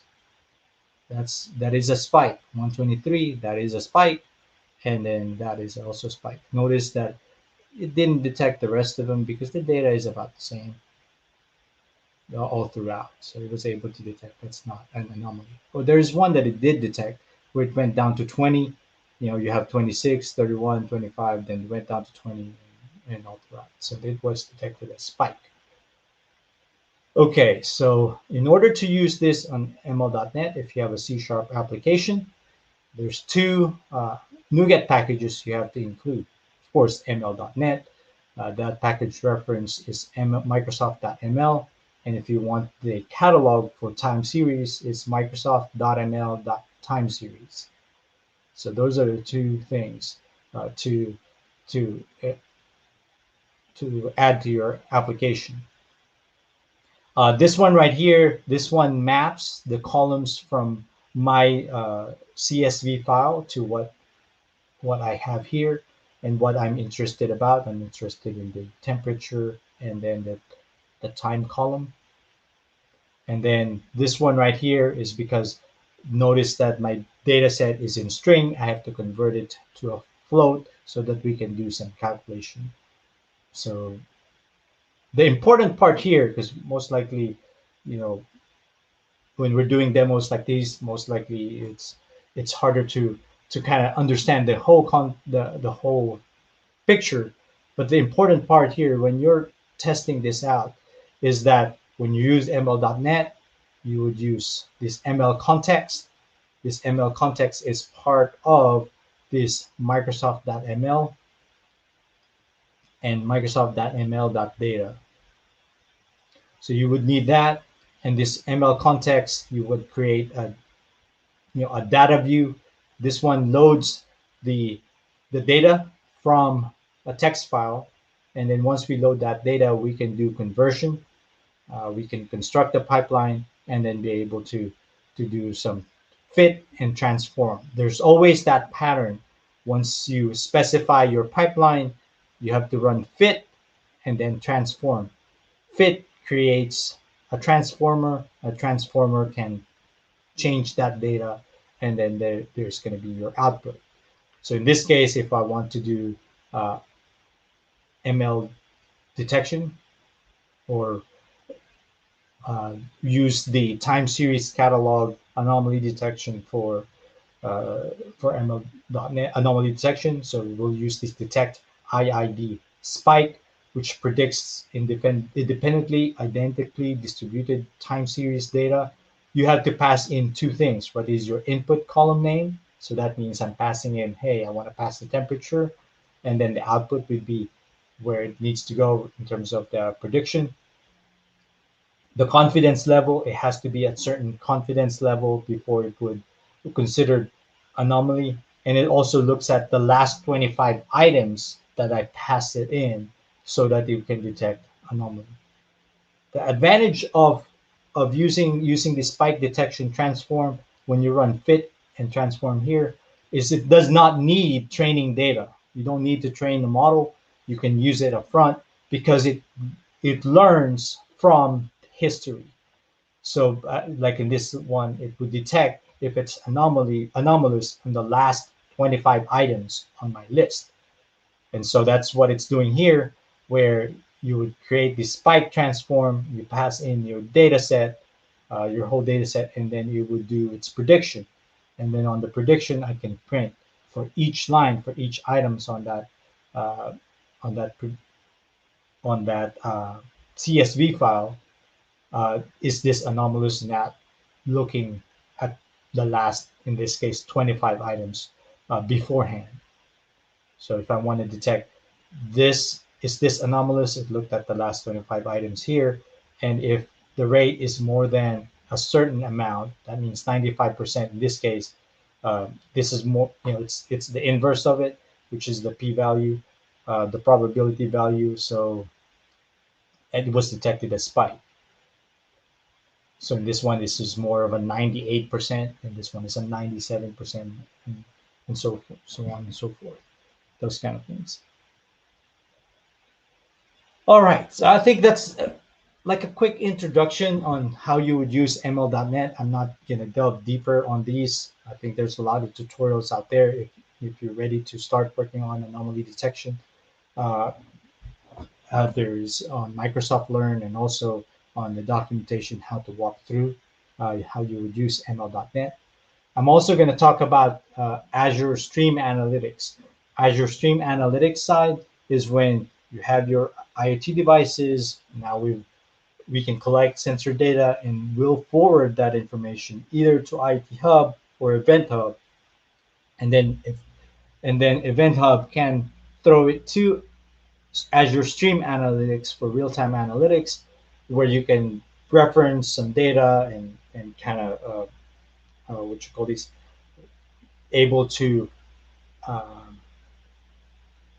not ingest, but more of populate other reference data to it.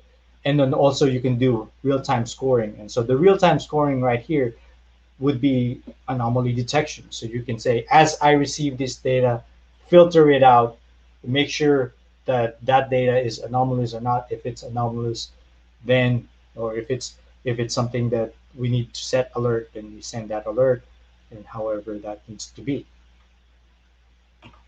Okay, so in Stream Analytics, it has this concept of how you would query your data as it receives it. It's kind of like SQL, but it's not SQL because you're dealing with streaming data.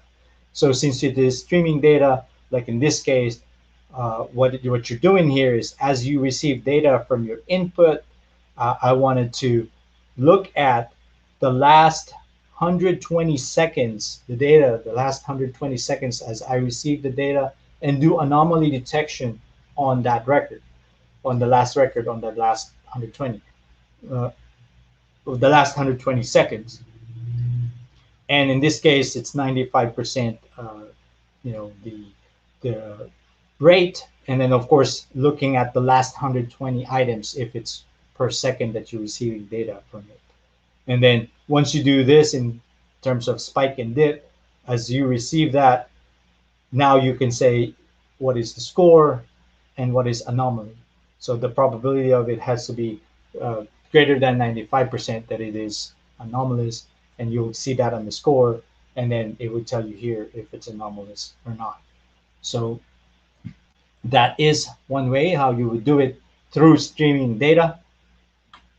You can also do it as a change point, where you might want to detect these kind of situation right here, or these kind of, I guess not on this one, but it's more of identifying this drop, right? So how you would receive that is there's anomaly detection underscore change point. You look at, in this case, the last 20 minutes of your data set, and look at the last 1,200 items that was on this query, right, on this data. And then the probability had to be more than 80% before it was considered anomalous. And then once you process that, you would receive it, and then you can throw it to your output. Okay, so I'm not gonna demo these because setting it up is a little bit, we don't have enough time. And so, I just wanted to kind of show you where you have, in this case, a Raspberry Pi, you can ingest the data set, you can go to IoT Hub, and that IoT Hub can go to Azure Stream Analytics and push it to blob storage. So there's ways how you can do that on, with your data stream. Another one is through Azure Cognitive Services, where it does not require you to have an ML expertise because it's just an API call.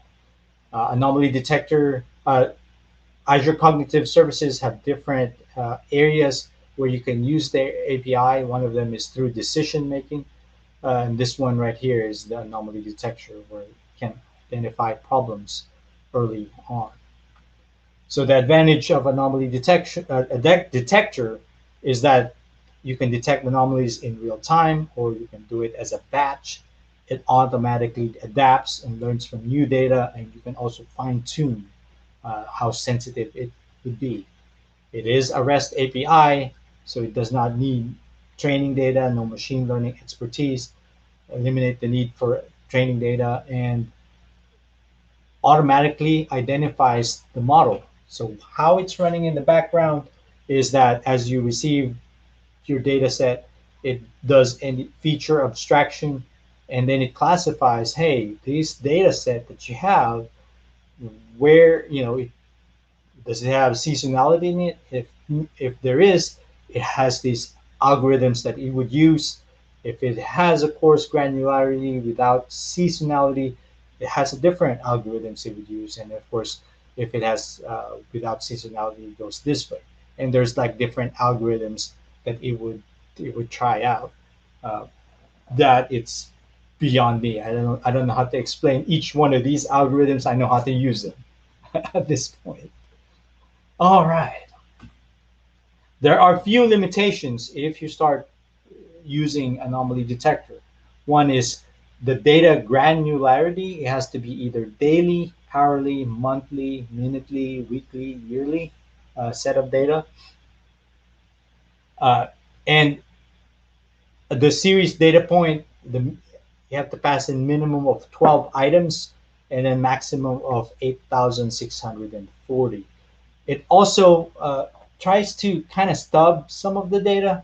So if, let's say, your sensor was not able to collect for that minute, it tries to stub it. Or you can actually do pre-processing if you need to do pre-processing. But data set would look something like this. You specify daily, and then you pass in the value of your time series data. And of course, you have to specify what type, is it minutely, or if you want to set every 5 minutes, this is one way. You specify the custom interval that says your data set is every 5 minutes. All right. So two ways in how you would call the anomaly detector API. It's either through client SDK. So if you have a C# application, a Python, a Node application, or JavaScript, you can do it that way, or directly REST API where you have HTTP calls. All right. So let's do anomaly detector demo. I have right here, this is my Raspberry Pi. On top of that Raspberry Pi, I have a Pi hat, or a hat, they call it a sense hat. And the sense hat can give me sensor information. In this case, I'm going to get the temperature, and then of course we'll work with this LED strip right here, or LED lights over here. What is on this Raspberry Pi? I actually installed Jupyter notebooks on this Raspberry Pi. So this Jupyter notebook, it also has Node installed in it, and using TS Lab, I was able to connect to where I can demo my demo today. I would use Jupyter notebooks, and using, instead of Python as the kernel for this Jupyter notebook, I would use TypeScript as a so we'll use TypeScript. And so you can actually run how you would run this. You click on this and it would execute and would give you the result below it. So if I want to do TS Lab, and it gives me the version.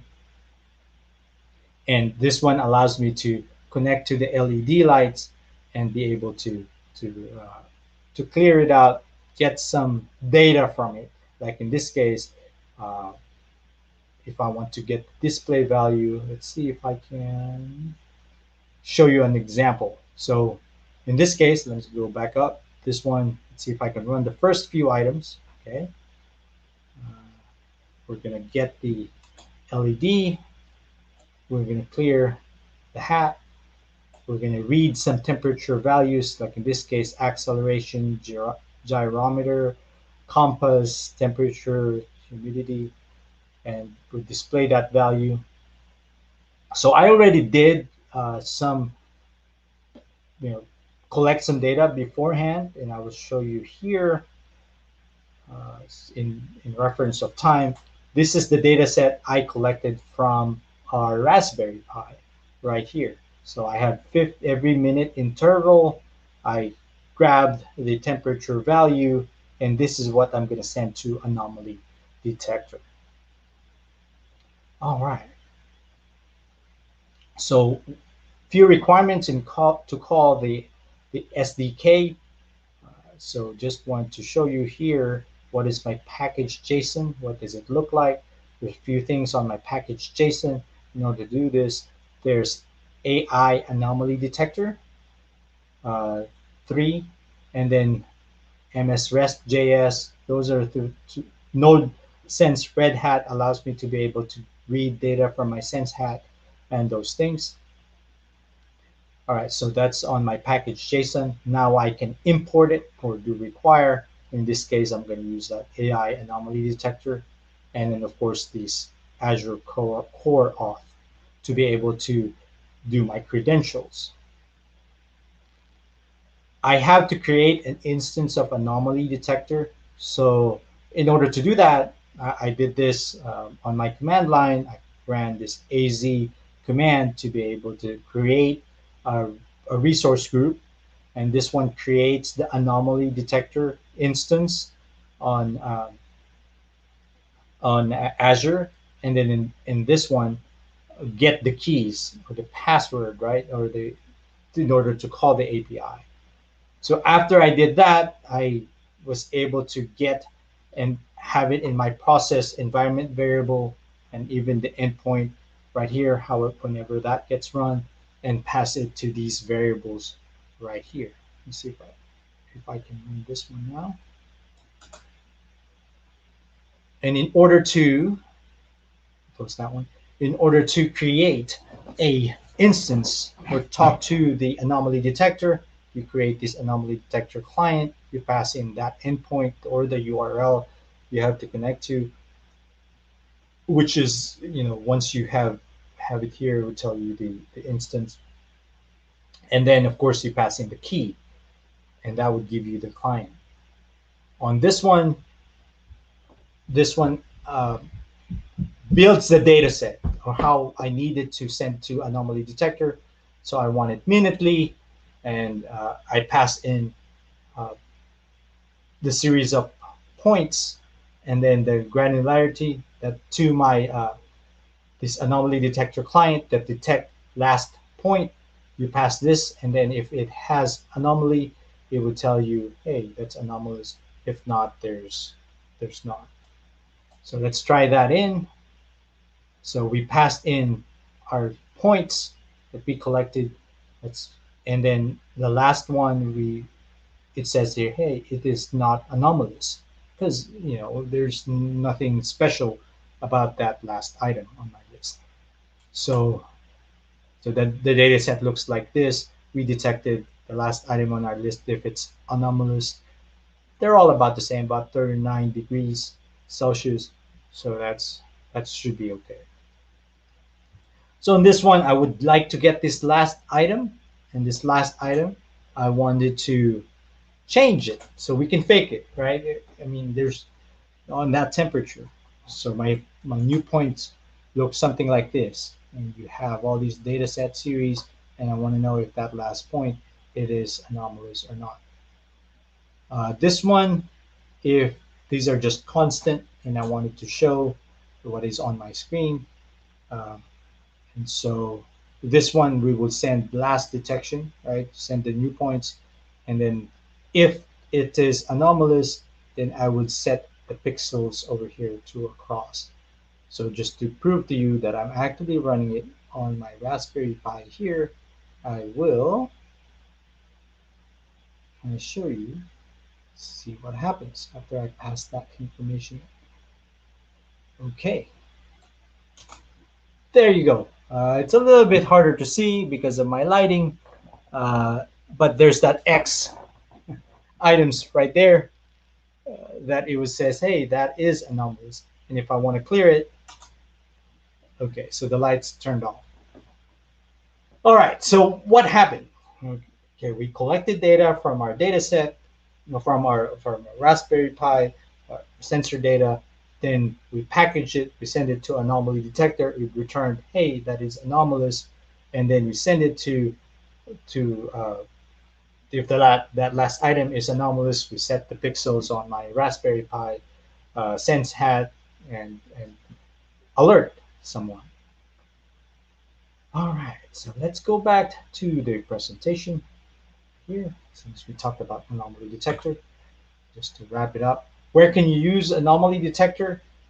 C#, JavaScript, Python. We already had SDK usage for it. There's a Docker. You can actually have Docker containers, have it in a Docker container. You can integrate it with Power BI, Azure Bricks for streaming data. You can do that too. And of course, if you have production issues, that's how it feels like when you're stopping a train. Right? So let's talk about this other one called the Metrics Advisor. Metrics Advisor is a part of Azure Cognitive Services where you can perform data monitoring, time series data, also apply anomaly detection, multi-dimension data for multiple sources. At the end of the day, there's REST API in the web portal related to it.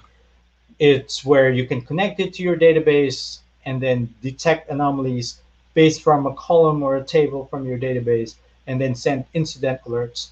And then you can analyze the root cause and kind of follow what's going on there. So it is one way that you might want to consider if you want to see if Metrics Advisor would be good for you, and it already is kind of like a platform as a service. Or no, it's more of a software as a service type. All right. In conclusion, the best superpower you can give to your application is a Spidey sense, which is what's sometimes called anomaly detection. If you're interested in connecting, getting my demo, there is that QR code that you can scan and able to, or maybe take a picture and go through that GitHub link. And if you're interested in learning more about me, my name is Ron Dagdag. I'm a lead software engineer, AI edge specialist at Spacey. I got awarded as a Microsoft MVP for 5th year now. If you're interested in contacting me, Twitter at Ron Dagdag. The best way to contact me is through LinkedIn. And I appreciate you geeking out with me about Spidey senses and anomaly detection. And now that you got bitten off by this spider, feel free to try out anomaly detector and all the things we talked about today. All right, I appreciate your time. And are there any questions out there?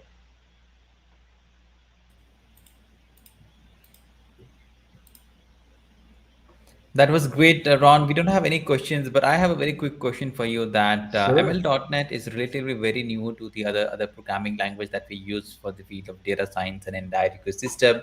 Yes. Where do you see, and you covered a very niche topic in this ML.NET, that is anomaly Yes. detection. Having said that, where do you think ML.NET can still improve? Is it like still, if I go ahead and use ML.NET, is it still very much very descriptive that, hey, if you want to do classification, do this. If you want to do linear regression, do this. How do you see and compare the progress of ML.NET when compared to the other frameworks? For the way I kind of see ML.NET, if you're trying to you have an existing .NET application and you want to add machine learning to that .NET application, because most of the examples out there, learn about machine learning and all that, they're all in Python. And if you have an existing app and you're a .NET developer, it's a good way to start, especially if you're doing something that is kind of like a time series data. The advantage of using ML.NET time series catalog is that it does not require you to do training. You just plug it in and see how it goes. It's the easiest way to incorporate some machine learning to the data set you're already doing or you're already processing.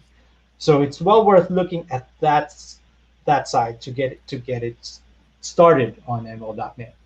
Of course, there's a lot of tutorials out there how you would use it, how you can do not just anomaly detection, you can do classification. There's a lot of ways. It also incorporates AutoML, where it automatically generates the models for you, the AI models for you, without tweaking a lot of the different knobs and different parameters for that training data, training models.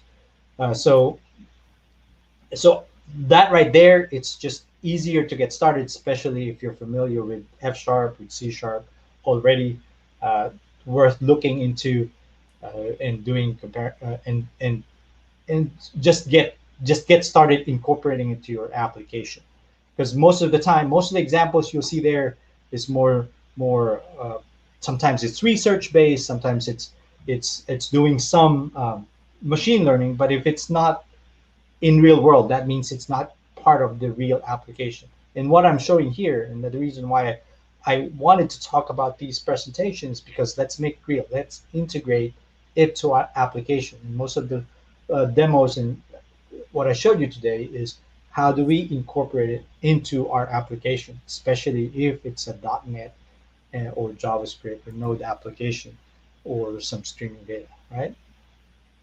That definitely makes sense, Ron, when you say that, hey, you can go ahead and add in ML.NET and all these capabilities in your existing application. And that was absolutely great. I also loved all the demos, the IoT demos that he showed in real time. Absolutely great. I love watching those. Yeah, any final thing you want to plug in before we move to the next session? I appreciate you geeking out with me. I think it's fun. I enjoyed the session. Let me know if you need another speaker one of these days, and I can talk about other topics. We would love to host you back, Ron. We do like 21 conferences in 2021 like this. We also do like a daily live show. I always say we stream 8 days in a week. We stream on Learn TV, Channel 9, everywhere we stream it. So we'd love to have you back. And yeah, really appreciate you for accepting the invitation. And yeah, have a nice week ahead and hope to see you soon. Ta-ra. Bye. You too. Take care. Bye-bye. All right, now I know we are running a little late for the next session, but I believe our next speaker is very kind. Jose is going to talk about, who's our next speaker, is host, deploy, and scale ASP.NET Core Blazor Server. Now, this is very interesting. I think I think everything is happening in just about 45 minutes. You're also hosting, deploying, and scaling. So without any further ado, let's get him on the live show.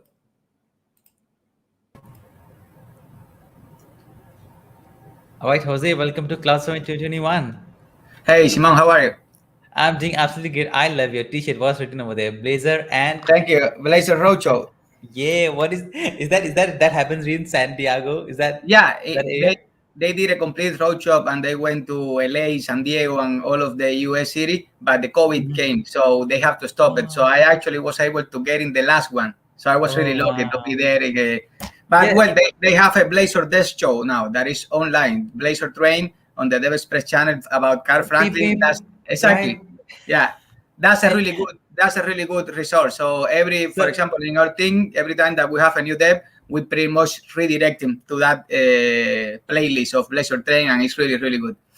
Yeah, so so now you brought back some of the absolutely great memories the moment I saw that t-shirt. I really thank you for wearing that. And we have someone in the comment that's called .NET Dave, right? .NET Dave is someone who runs his own live show, and I produce it for him. And that's where I had opportunity to meet. I cannot remember his name actually. The beep beep, right? that's where. Yeah, his name is Carl Franklin. He's actually one of the hosts of .NET Rocks.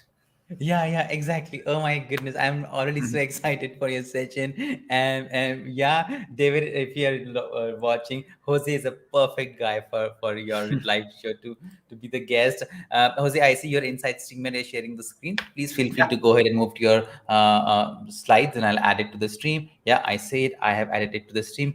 Everybody else can see it, Jose. And next 45 minutes is all yours. Oh, thanks a lot, Simon. First of all, thanks everyone for being here. Welcome to the Cloud Summit 2021. I'm really excited. I'm really bumped. I already had my coffee. So we're going to be talking about Blazor. We're going to be talking about hosting, about deploying, about scalability. This is going to be really fun. We have 45 minutes and a lot to cover. So pretty much let's get started. My name is Jose Javier Columbie. I'm a DevExpress and Microsoft MVP. And I know all these events, the amount of efforts that take to organize. So again, thanks to the C Chat Corny, to Stratis, to everything that took part on making this a reality. So with that one, let's start. We're going to be talking about Azure, about Blazor Server. And of course, if we're using Blazor Server, we're going to be using SignalR, and we're going to be talking about Azure SignalR service and how it becomes like the proxy between all our clients and all our servers, and how it knows which client redirect to which servers, and how all these extremely cumbersome and extremely overwhelming tasks of adding load balancing in the server, load balancing in the DNS, and a lot of other things about hosting, scalability, and deploying that we used to do back in the day by hand, buy a new server, set it up, install the web service, install our application, make sure that the database connect, make sure our clients get redirected correctly. That was an extremely hard task. And now, if you will see, I think that I will spend more time talking about it than actually doing. We will do a quick demo, and we will have our application running 100,000 clients with concurrent, with load balancing, with auto scale right away. So let's get to it. The first thing that I want to do is a brief overview of the Blazor architecture, because I think that it's important that we know what is going on in the new framework that Microsoft is providing us about building rich application that is Blazor, and how that knowledge will translate on when we're doing the deployment and the scalability, what we need to have in place to be able to support all these big loads. So we have two hosting models on Blazor, and if you're here, most probably you already know this, but I will do a quick recap. We have Blazor WebAssembly, where all the code of Blazor or C# code runs on the browser. So one thing that Microsoft did really neat is they compiled the .NET runtime, and they put it on the WASM. And right there, pretty much is able to interpret our DLLs, to run our code. And the great thing is, like, we are still using our tooling, using Visual Studio, using our nuggets, using our skills that we already know.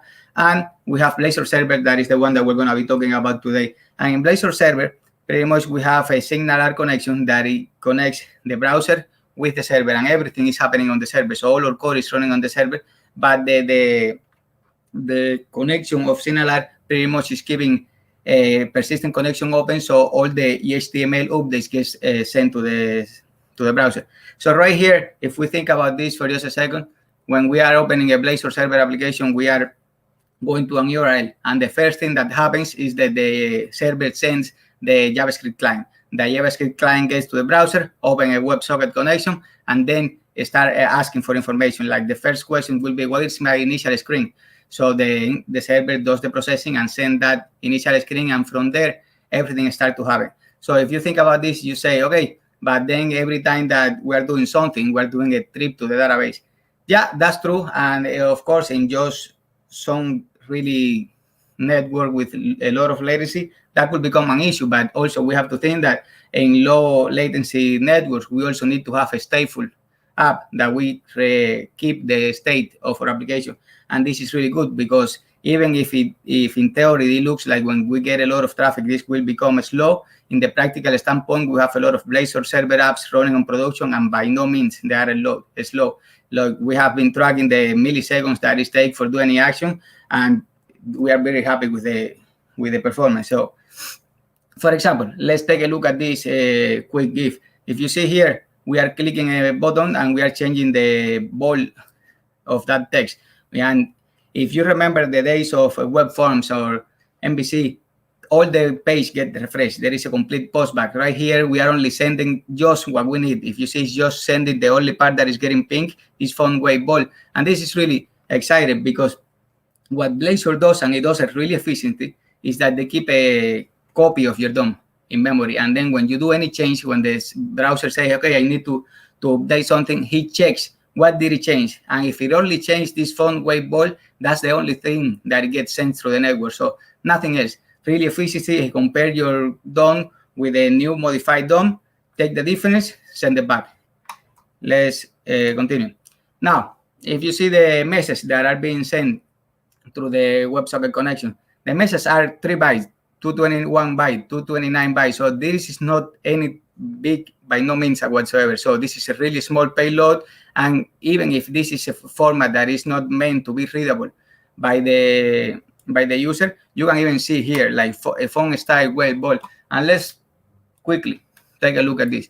So we have this Blazor help website from Michael that I really appreciate. There is a lot of, he's an MVP from Microsoft, and there is a lot of great content about Blazor on this website, so I really recommend it. But what I want to say is this exact thing that we're talking about. If we go to the inspect and we go to network, we will see, and let's disable the cache and empty cache and hard reload. Okay, now we can see here our Blazor connection. If you see here, we have everything that got downloaded, all the assets, everything. And if we go to the WebSocket, we have here the WebSocket that we can click and see every message that is being sent. So let's start looking at this message. And again, these are messages that are not meant to be readable, but we can take some look here. For example, right here, we have on render completed. So we have the life cycle of our Razor component. So every time that something happens, this is getting a trip to the server. So you will say, okay, there is a lot of trips for everything that we are using. So at least 12, a dozen of trips for every click, for everything. But again, if we check the payload, this is a really small payload. It's really fast. It's really efficient. So practical standpoint, this is a really awesome technology. Okay, let's close here and let's continue. Okay, in Blazor Server, as we discussed before, the communication is happening through SignalR. There is a WebSocket connection that gets open and is continually waiting for sending information back and forward. Every time that there is any event, it sends to the server. Every time that the event gets processed, the server sends back the HTML update. But let's talk about SignalR, because that's pretty much the technology that is being used in the middle.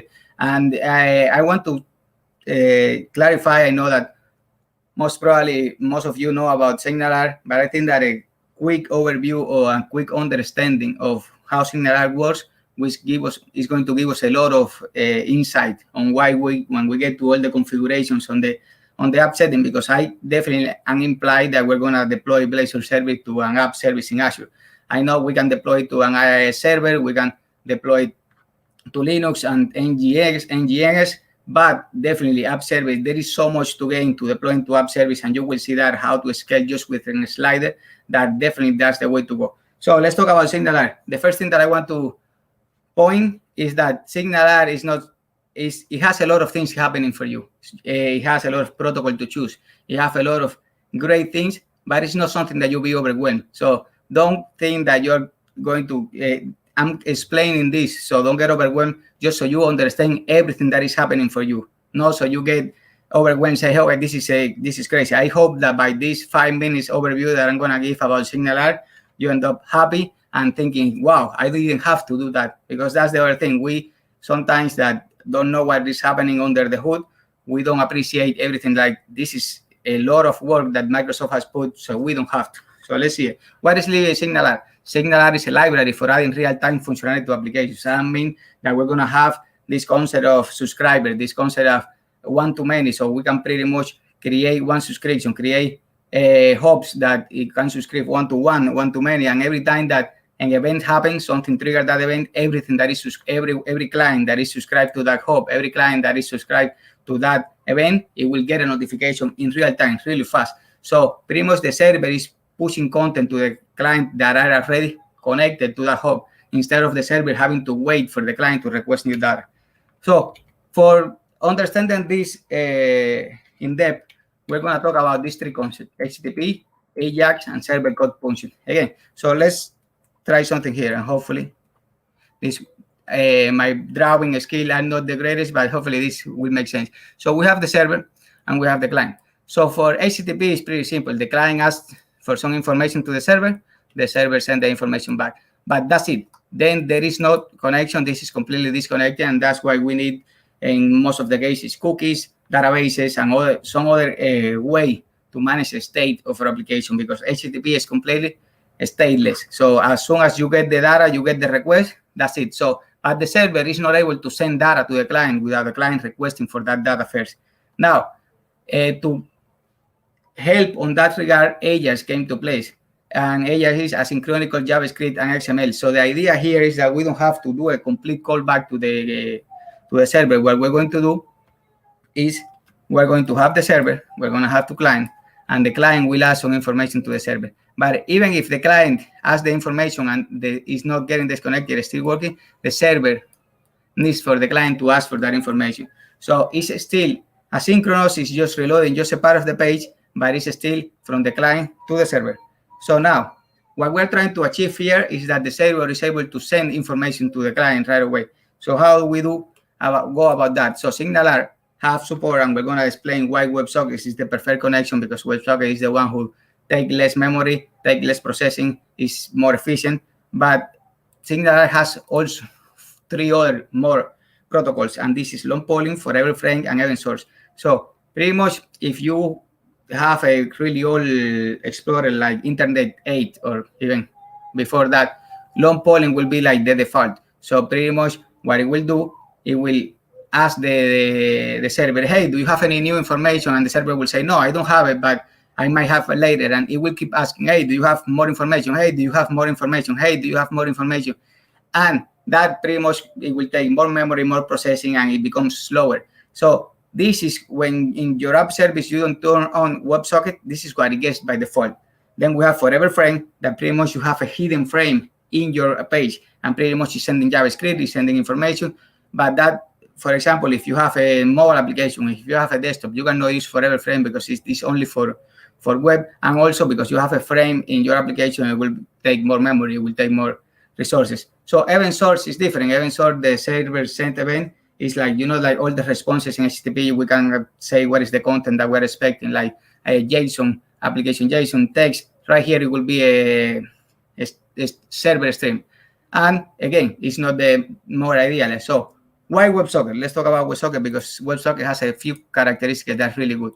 So WebSocket is bidirectional, so the server can send information to the client can send information to the server. It has a persistent connection. They're waiting for that information to flow. It's multi-user, so you have many users. You can have, again, many to many. You can have one to many. So you pretty much have a hub connection, and then you can subscribe and get notifications right away. It's full duplex. That means that you can be sending information at the same time. So the client could be sending to the server could be sending to the client, and it's completely asynchronous. And if you see, of course, if we go back, we have all of the other one, maybe one is asynchronous, maybe one is, but they don't have all this extra functionality. So WebSocket is definitely the way to go here. It's faster, and it is one of the solutions that I think that it has provide more value to Microsoft.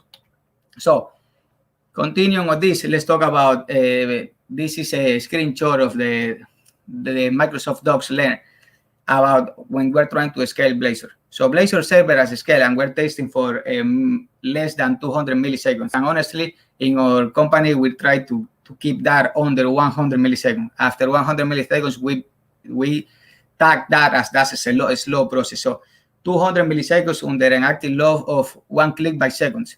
With just one CPU and 3.5 gigabytes, we have around 5,000 concurrent active users. And if we have 4 CPU with 14 gigabytes, we have already 20,000 concurrent active users. I don't know you guys, but I think that this is awesome. This is really promising. This is big number. And of course, we have to mention that this is a file new project. Right here, you don't have a complex scenario. You don't have a complex UI. You don't have nothing else. It's just the file new. But it's really promising because, again, most of our applications with file new to be already supporting more than 20,000 concurrent connections, I think that's amazing. Now, let's talk about the primary bottleneck. Primary bottleneck is memory. And why is that? Because every time that you have a Razor component, okay, let's say that, let's come back to the same Blazor architecture part. They go to an URL, send a JavaScript client open a WebSocket connection, and start getting the information from them. So just the first time, we get the whole page. But after that, we only update the page, the part of the HTML that we need to update, nothing else. So the HTML doesn't change unless it needs to change. So the issue here is like that component that we are seeing in screen is in memory for every user for the whole time that page is displayed. So we can see here why memory could become the primary bottleneck, because as more users get connected, all those Razor components are saved on memory. And even if the memory is not too much, think about when you have 20,000 concurrent users, and then we can talk about 100,000 concurrent users, and then we can talk about 1 million. So we can talk about the next Facebook and the next Uber. This is not what we're aiming here, because that one will need some different configuration, but definitely we're going to, by the end of this talk, have an application that can handle 100,000 concurrent use. So of course, real app behavior will depend on app memory, usage, client behavior, network condition, and so on. So what are other things that we need to take in consideration? So sticky sessions. So sticky session is the concept that if we have one server and I connect to that server all knows about me. So if I add a new instance of another server because we have a crazy traffic, and I'm sorry if you hear my daughter in the background, but if you add more servers, that second server doesn't know about the first user, because that first user is connected to the first server, and we'll see a small picture about it in just a second. So TCP connection, if we know every server has a limited amount of TCP connection, so, and that's not only TCP connection in our application. So if we are sharing our server with other web apps, with other applications, all those TCP connections are being, that limit gets added to all of those. So we try to, when we're having an application that we know that we will have a huge amount of users, to have a server only for that application. And then we can estimate, okay, when we get to this number of connections, then we need to add a new instance. Then we need to add a new server, because our application will start degrading the performance. So the other thing is scaling up. That's pretty much adding, because we have the concept of scaling up, that's adding more resources, that's adding more memory, more CPU. And scaling out, that's pretty much our server is at top capacity, so we need to add an extra server, create a farm of server, create a forest of server. So the same thing that we were talking about before about the sticky session. So client 1 connected to server 1. So server 1 only knows about client 1, client 2. If client 3 try to connect to server 1 doesn't have like, who are you? But like if connect to server 2 or not. So we're going to add signaler service in the middle to take care of all of this, because yeah, definitely we can host this in our own premise, and we can take care of all this configuration and add a load balancing for this and add a DNS balancing for this. We can do a lot of things, but the amount of work involved, you will see how fast we can do it in Azure. And for that exact issue about that the servers doesn't know about the clients that are connecting, we have two choices. We're going to go with the recommended way, that is Azure Signaler Service, but I also wanted to point out that we have the Redis backplane. That is another solution, especially when you have your own infrastructure and you have low network latency. So like, let's say that you cannot connect to your Azure data center. So in this case, we can add a backplane Redis. But we also have to think here that backplane Redis is recommended that you have it in the same server when you have your Signaler app. So it becomes like not the best solution, but if we want to just discuss it briefly, backplane Redis is like a key value pair that has all the connections of the clients and all the connections of the server. So every time that we want to send a new server, a new message, the server sends them to the backplane Redis, and then the backplane Redis take care of sending it back, so we know which is the user that it needs to send, and so on. So we know that as soon as more and more users gets connected, we're going to be able, we need to increase more hardware. That's a drawback of this thing. So the recommended approach, and the one that we're going to show today, is Azure Signaler Service. And this is a great tool, because Azure Signaler Service works as a proxy, works really efficient, works really interesting, and he knows how to redirect each user to each server. And not only that, it takes the loading of all the Signaler processing out of your server. So you're saving also CPU time when you're doing that. So if we see this picture, it's a simple picture. The client make a request to the server sends that request to Azure Signaler returns a token, and after that the server sends that token to the client, and from there on the client talks with the Signaler service, and the Signaler service is the one in charge to redirect the client to the server that it needs to go, and to make sure that, okay, my server is getting loaded, let's redirect to the next one, and so on and so on. Now, this topology, let's say, is so well thought that even if you don't have a huge amount of clients connected, you can pretty much use Azure Signaler Service and your app will behave better. Your app will behave faster, and you will be, again, unloading all that processing from your server, and it will leave the server to only take care of the app. Azure Signaler Service also, let's say that more and more clients get connected. if the number of messages between those clients doesn't get big, it won't add nothing, because it will know how to properly distribute all that loading. So it's not only the number of clients. Let's say that we have 20,000 clients, but the number of messages and the number of users, it gets really low. We're fine. Azure Signal service won't add any extra cost for us for that. So before moving to the demo part, I think that it's important to mention price, because every time that we're talking about any new service, any new thing that we're going to use in Azure, everybody says, okay, how much is going to cost? How will this impact my budget? And pretty much we have two tiers here. We have the free one, the SKU that is a more for development testing process. We have 20 concurrent connections per unit, and we have 20,000 messages a day. But if you know we only have 1 unit and 20 concurrent connections, it's not that much big, so we can get that real quick fill up. But yeah, it's really good for testing, for development, so on. So the one that we have to choose is the standard. Let's look at the standard. We have 100 units and we have 1,000 concurrent connections per unit. So if we think about, if we max out our Azure Signal service, we will have 100,000 concurrent users in one application, and the 100 million first message will be for free. So let's make some calculation quickly. We have $161. It will pay for the 100 units with a 1,000 concurrent connection. So $161 will take care of 100,000 users. Really cool, right? Okay, let's get then to the demo part. Let's create a new Blazor application. Let's host it on Azure. Let's add Azure Signal service. Let's add all the configurations that we need. Let's auto scale, and let's review all the steps involved. Okay, let's create a new project. And we're going to go with a file new project. We're not going to, I think that for the purpose of these demos, this is perfectly selected. Fine, because we're more interested in, and let's call it Cloud Summit. It's more important to check all the configuration, everything we have to do right here. Of course, we can select target framework, authentication, fine. We'll just create. For the purpose of this demo, we only need to have a Blazor Server application and go from there. One thing that I want to mention, and that's why we went and did this overview of SignalR, is in Blazor Server, SignalR is so integrated. It's because SignalR is coming as a part of ASP.NET Core that you don't even see it. So if you see there is no hub, there is nowhere here where you can realize that you are having an Azure SignalR connection. It's that integrated, so you don't have to do nothing.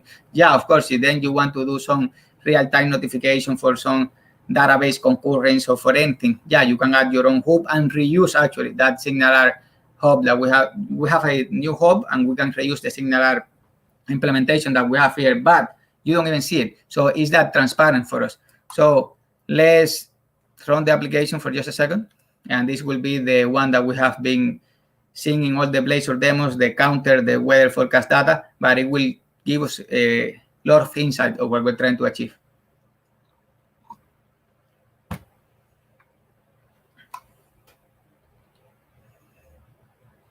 Okay, here is our app. Let's go to inspect.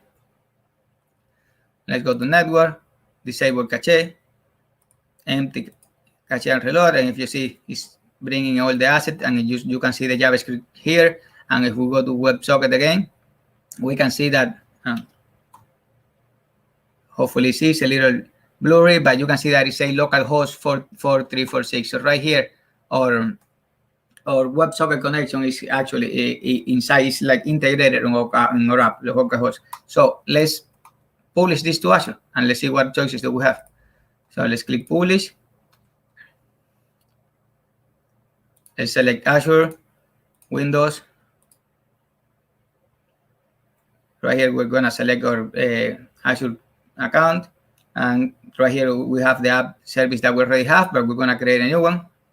So let's just take all of this out and let's create a new resource group. And I always recommend creating a new resource group for anything you're doing, especially if you're doing development and testing, because then you can pretty much just delete that resource group, and every resource that is attached to it, you can be able to delete it right away.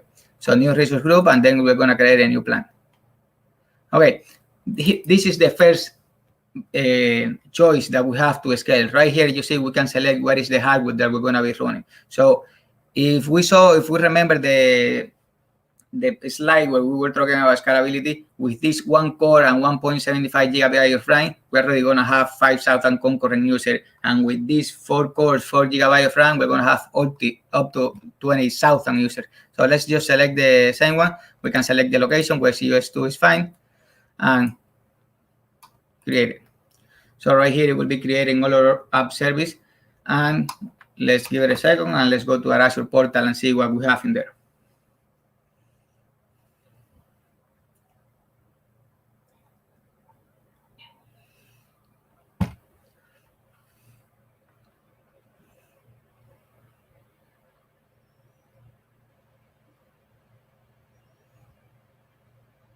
I think that we have like 15 more minutes to finish. So I'm going to start moving fast. We have a lot of things to cover. So right here, we have our app service already created. So let's click finish. But we have not published it yet. So if we go to our Azure portal and we refresh here, we should see in our resource group the resource that we just created. We don't see it yet. Let's just refresh. Refresh here. Let's see.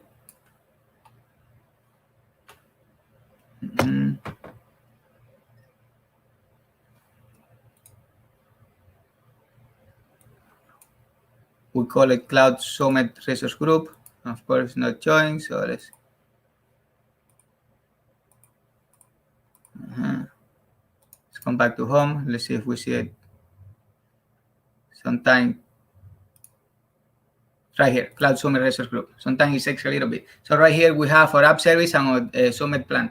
So in the app service plan is where we're going to do all the auto scale, all the manual scale. But let's go to the app service for just a second. And let's go to configuration. In configurations here, we're going to have a few things. The first thing that I want you to see is this application settings where we only have one value, and you will see that when we are actual signal service, they will get populated with more values. If we go to general settings, here is where it starts getting interesting. So we have Net 5, and of course, we also have Net 6 early access that is coming now in November, but we have also Netcare 3.1 and 2.1. So honestly, between 3.1 and 5, we have not seen a big improvement on performance, but hopefully with Next 6, we do have great things. So first thing is 64 bits. We need to put the platform at 64 bits because as we talked about before, memory is one of the big things. So we need to make sure that our application gets access to more memory. Then, and if you do a app service by default, it is always going to with 32-bit, especially if you are in the free trial. So we have to turn WebSockets on. This is really important, and that's the whole reason why we explain all the protocols that Signal have. Because if we don't do this, it will come back. It will go and do use long polling. So it's really important that we turn WebSockets so it gets fast, it gets right away.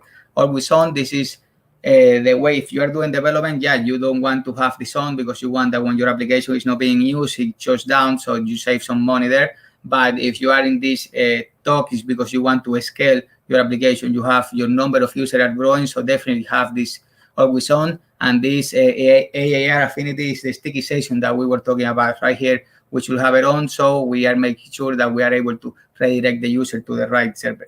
So we keep going, and that's pretty much all we have to do here. We click save, continue.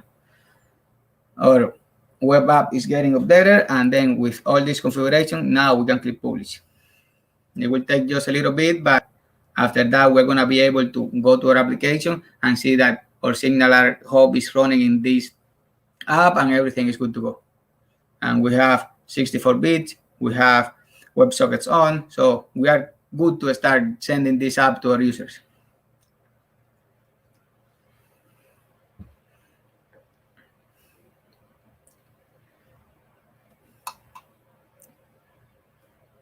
Okay, now it should be uploading all the files. It will take just a little bit, but right away, because this is the file new project, so there is not much. You see, it's already published. Let's give it a second to install the extensions, but we will have this up and running right away.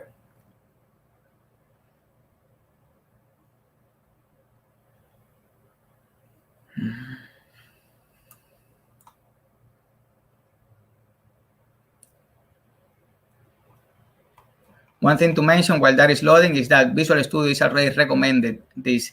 You should be using a Signalar service. So it's already telling you, hey, don't forget to this because you're going to improve your performance greatly. And right now, not really sure why my Visual Studio is not doing that. But in the past, if I didn't have WebSockets on my app service and I click publish, it will tell me. It will say, hey, do you want to turn WebSockets on? I think that it will get better performance if you do that. So not sure why it's not doing it now, but at least you know, so you can go to your app service and do it yourself. Okay, let's give it a second.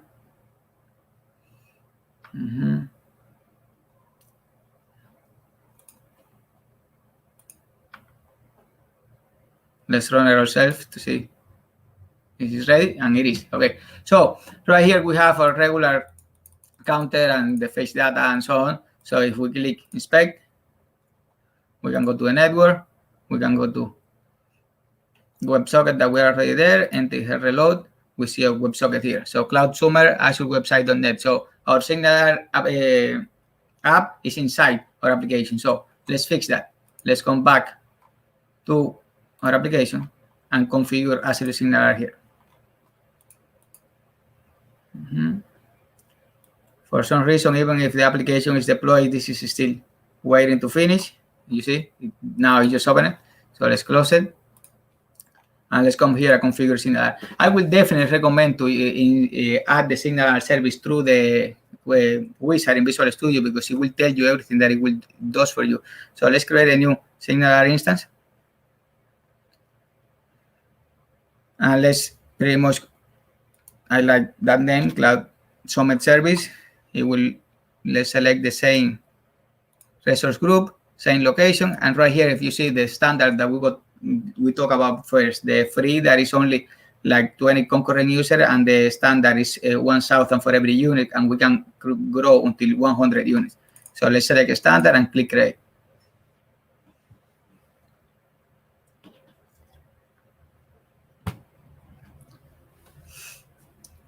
You can definitely do it without the wizard. You can go and do the Signalar service in the portal and then come here and set everything up. But I think that doing it through the wizard is more clear. It gives you everything that you need right away. Let's give it a second.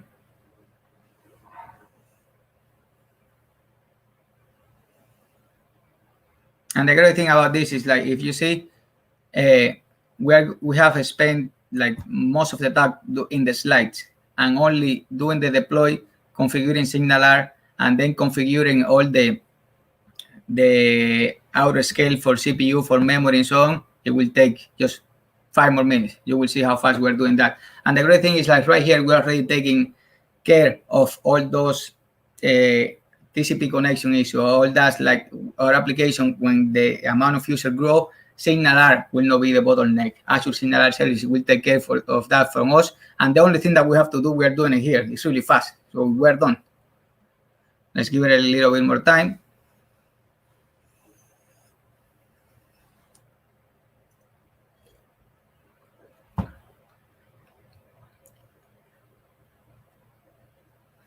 I didn't used to have so much coffee until I get in software development, right?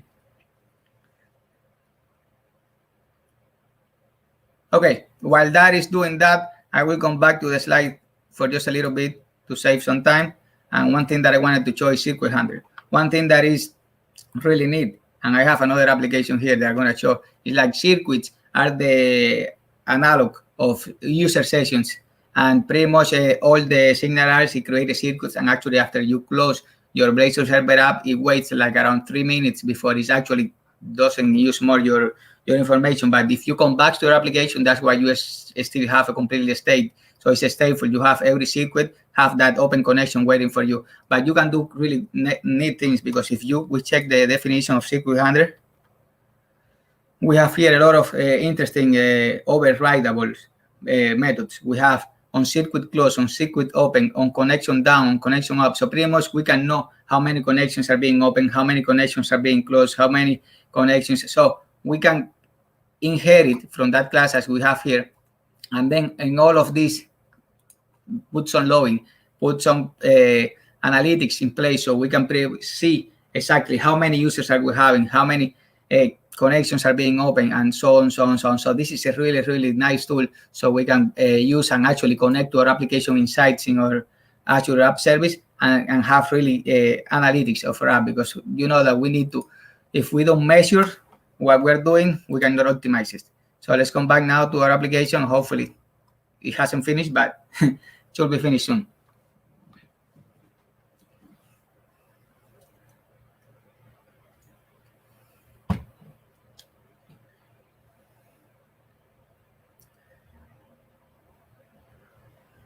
Creating the Azure Signal service.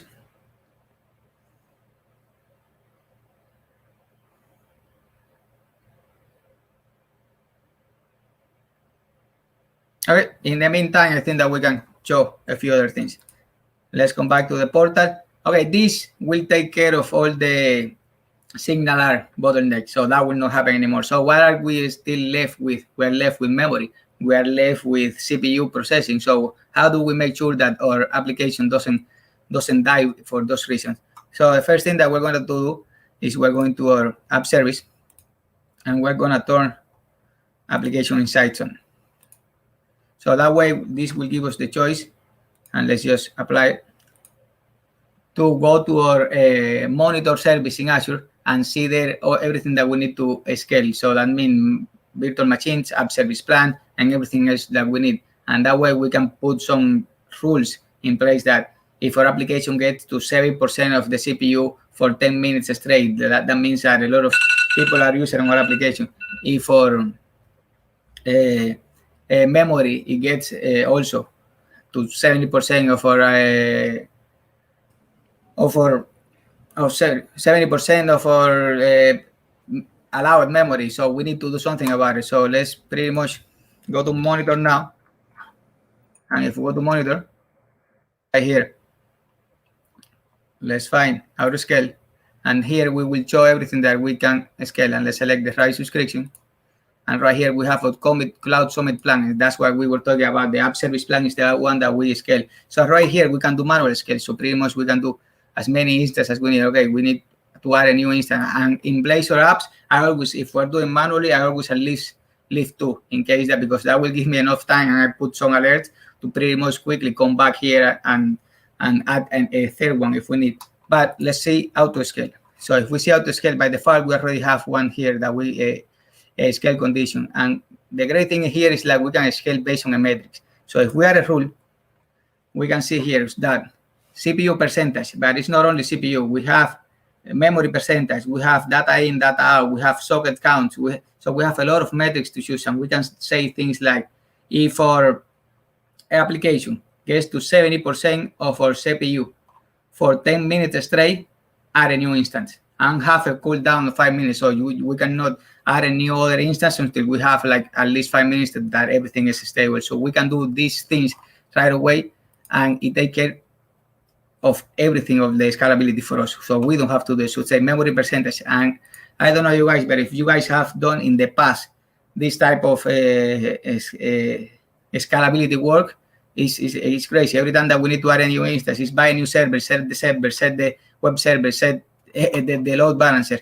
And one thing that also I like a lot is this. We're going to add a scale condition, but it's only for the weekend. For example, let's say our application doesn't get too much traffic on the weekend. So we can say from Friday to Wednesday to Monday, it goes down. We have 5 instances, go down to 2, because I know that with 2, I can handle everyone that is being connected to it. So I think that it should have completed by now. And okay, I think that it did. And let's just pretty much double check in the portal. Let's go to resource group. Let's go to Cloud Summit. And if you see, we have the service plan here. So for some reason, the Visual Studio is a little behind the portal. So let's click here. We have this. And if we have our Summit service, we can see here what it's doing for us. So pretty much it's adding the connection string to the Azure Signal service. Is telling us that it will save the connection string, the Azure app settings, and it can also save it in the key vault. But if save it in the key vault, it also will save the key in the app settings. And if you don't want to save any of those, we click next, and right here is everything that is happening for us. It's adding all this configuration in the app service settings. It's going to add a new NuGet package. It's adding the profile so we can publish this and it's adding the secret store and so on, so on. So you have a really summary of everything that is doing. If now we click finish, we're going to be able to do another deploy, and we're going to be able to see that our signal service is already in place. And this is great because, again, we already saw how to scale for memory, scale for CPU percentage, and right here we're taking off the last part, that is the signal part. So if we see here, actually, it add the NuGet packet for us, it added everything for us. So let's republish, and hopefully we can see in our application running the actual signal service already in action.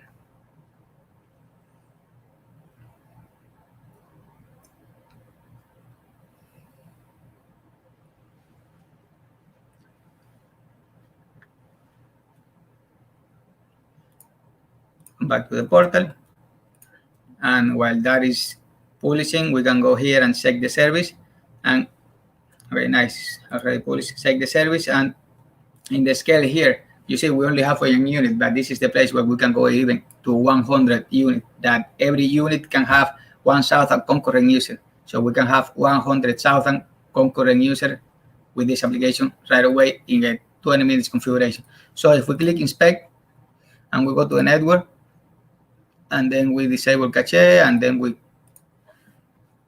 reload, we can see now that is using the Azure, the Cloud Summit service signal. So it's already using Azure signal service. So that easy, that fast, we already configure an application that it will auto scale for memory, auto scale for CPU percentage, or any other metric that we want. We have Azure Signal service that will take care of Signal and redirect as many connections as we want. So pretty much this application right away, we can publish to our clients, and we can sleep without no worry that it will handle 100,000 concurrent users. So with that one, I finish the session, but pretty much this is my Twitter. You guys can ask me questions over there, or check your experience, or if you already have a Blazor app in production, tell us how it has been, how it's performing, how you're doing. We love to hear that experience for the community.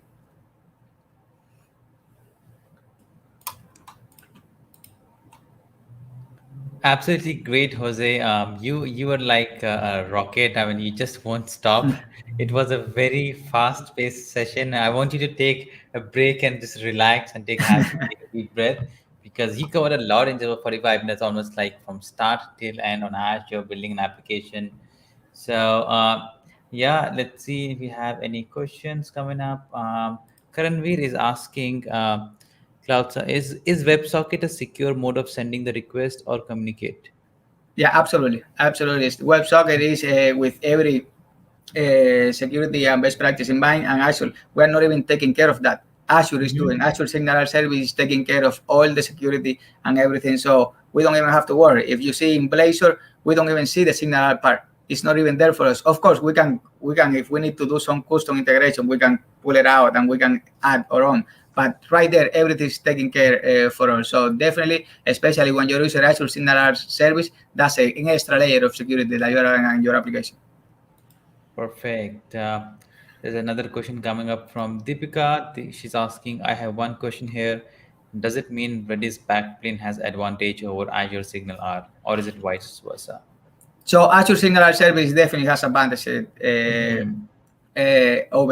Redis backplane. The first advantage, and the most important for me, is like if your number of users grow, but the number of meshes doesn't, you don't have to scale. You don't have to do nothing. Azure Signal Service take off everything from you. The other thing is Redis backplane should be think about these big companies that they pretty much have limited connections to the data center, so they have really security that they cannot connect outside. You can use the Redis backplane there, but even there, your Signal app should be in the same server that the Redis backplane has. So it have a lot of drawbacks. It has its place, of course, but definitely I will go to Azure Signal Service 9 out of 10. Yeah, and you have to anyway. Yeah. Let's take final question. It's coming from, I don't know, I cannot see the name is not there. It says, what happens in case of regional failure? Will request get directed to a new region? Absolutely. So Azure Signal Service, the great thing about, like, if we talk about the scalability part, I will definitely have to test that because all our tests have been here in the US, so we don't have like multi-region and things like that. But for the Azure Signal Service, one of the things is like he notes definitely he take care of all of that. So as long as the instance is a new region, he will take care of redirecting to the next one. Perfect. And someone says kudos to Jose to give this session, which included explanation, intro plus demo within this time. Yeah, within this time constraint, I connect with that. I try to every time that the application was like publishing, loading that, I try to like bring content that I was going to this show later to that part, so we can actually make the time. Exactly a train. Yeah, Blazor train. Blazor train. And yeah, .NET says, come to my show, Jose, hit me up. And actually, if I'm not wrong, you're a Dev Express MVP, right? And also, I am. .NET Dev live show is sponsored by Dev Express, if I'm not wrong. Yeah, I think it is. They give some free license. I will definitely love to be on the show, so I will definitely hit him up. So thanks for the invitation. Thanks for the invitation. .NET Dev is like very famous. And he says he was at the one in San Diego. Okay, so he was there. Nice. Yeah, I was in LA, in Los Angeles. I wasn't the last one. After that one, they actually canceled the road job, and we were really excited to be there. So yeah, all right. So Jose, that was absolutely lovely hosting you. You came in as a surprise, to be honest, with the energy and the vibe that you came in, right? That was absolutely great. Thank you so much. Any final thing you want to plug in before we end the day 10? No, I just want to say that if you saw that it took more time to just explaining the whole architecture of Blazor and actually doing the deploy right away, there is a lot of great things. So definitely just by hosting your application in Azure in the app service, there is a lot to gain. You can do it in your own server, in your own premise, but just think about doing it in Azure because you will save a lot of like hassle in the end. And the last thing is like, thank you for inviting me. This is a great event, great sessions, and I know because I have helped organize other conference, I know all the work that takes put into having this live and like that. So thank you, Simon, and thanks the whole community. No, I want to thank you, Jose, for accepting the invitation. I know it's workday, people have work to do, but still you're taking our time, contributing to the community. You are an MVP, so I really appreciate it. We would love to host you back. I definitely want to see you in David's show. So yeah, I have a nice week ahead and hope to see you soon, Jose. Bye. Thank you. Take care. Bye. Bye. That was lovely hosting Jose. I really enjoyed his session from behind the scene. There's so much that he covered in just about 45 minutes. I think you'll have to go and watch in 0.5x. I can bet on that. It was very fast, but definitely a great session. Having said that, we have reached towards the end of day 10. It's the end of day 10. It's 11 days of a cloud summit. We are streaming more than 12 hours each day from past 10 days, and we still have one more day to go, and that day would come too soon, and that it will go away. 11th day would also end, but you know everyone who's watching, stay connected with us on Twitter, on our website.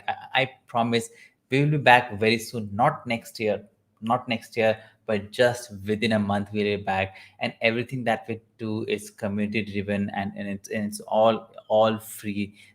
We don't charge anyway for this event, and I really want to thank to every speaker who has been involved. So everyone who's watching or even watching us later on, stay connected with us on our website or on Twitter, LinkedIn. They're the best places to find a lot more interesting projects that we have lined up in the coming year. You don't have to wait entire 1 year for this event. There's literally some great events coming up, and I would also love to see and meet everyone who is in the comments. We're gonna do some live shows and around it where we will bring people from the comments. So that's a sneak peek to what we have got coming up in the coming couple in the form next month. Having said that, it's time we go ahead and do some giveaway. And I think we'll do giveaway only for the live comments, right? Let's do it this way. I think I would put it that way. Let's do giveaway only for the live comments, okay? Because yeah, sometimes social media will do it tomorrow, right? Tomorrow is the final day, so we'll do so on social media. Shouldn't be a problem.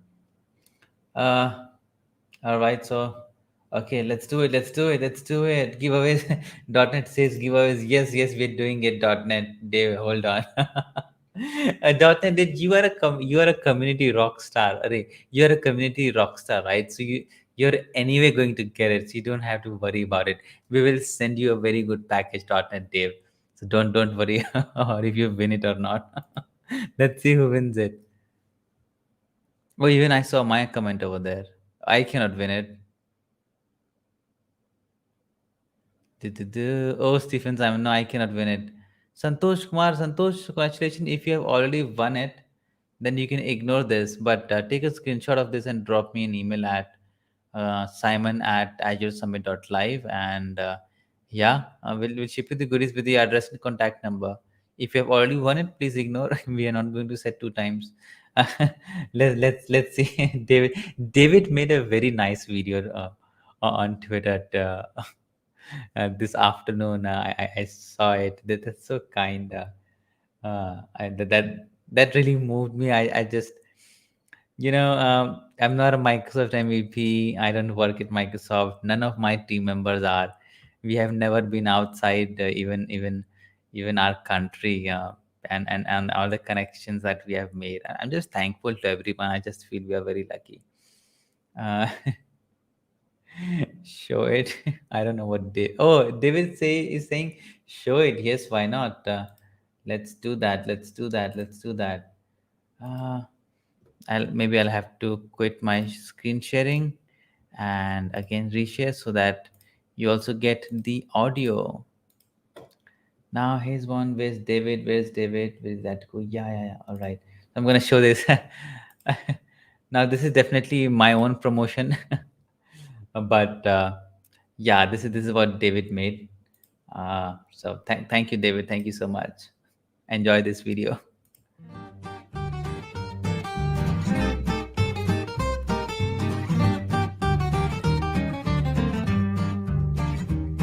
Thank you, Simon, for doing this. I don't know how you do this. Smiling at this hour of the day. I know because I know what your time zone is, and so kudos to you and the team. I want to say thank you for really, Simon, for your team to doing that and to, and what is 10 days now altogether? 11 tomorrow. days. 11 days. That's crazy. I mean, as you wrote to me, you already you lost what 3 pounds or something. That's really, I lost 3 kgs. I mean, the energy to create that event is really great, and we're really enjoying being part of that. So it's really great job. I just want to plug in, Simon, that for you, that's my plug. That I really have got to know you a little bit over the last year or so since we've been on this virtual world. Yeah. Maybe it's the day we'll see each other in person.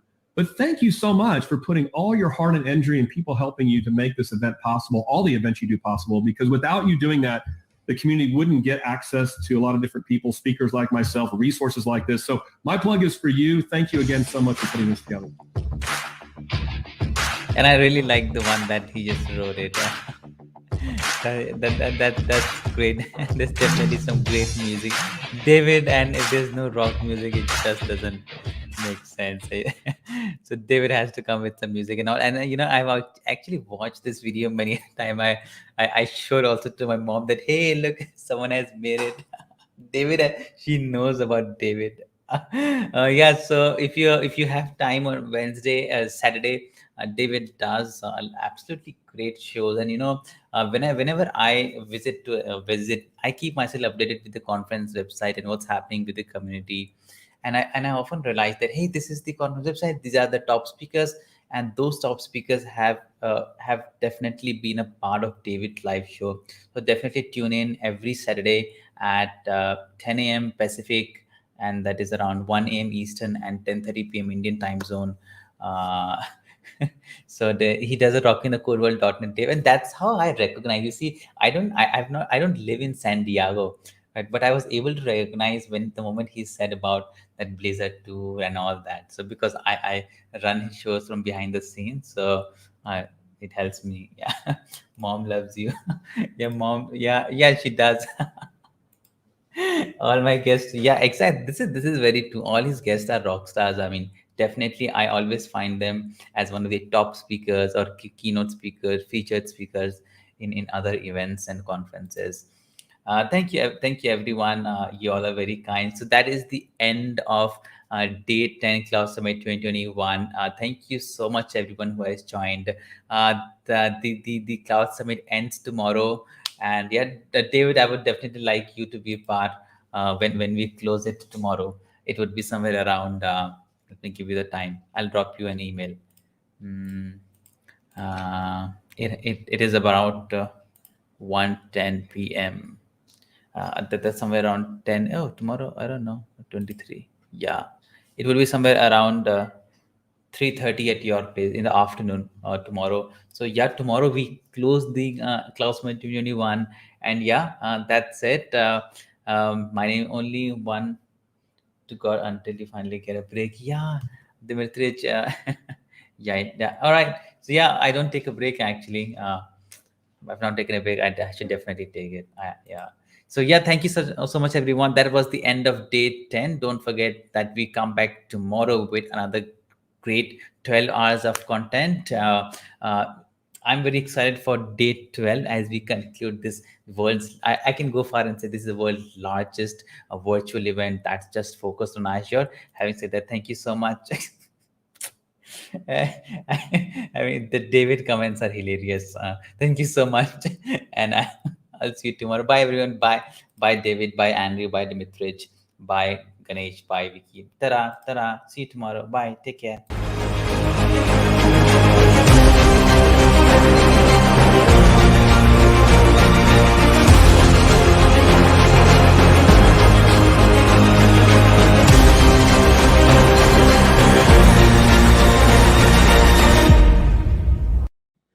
Hi, I'm Anna Hoffman. Hey friends, I'm Nikolai. Hi, I'm Mustafa Karaman. Hi, I'm Tanya Janka.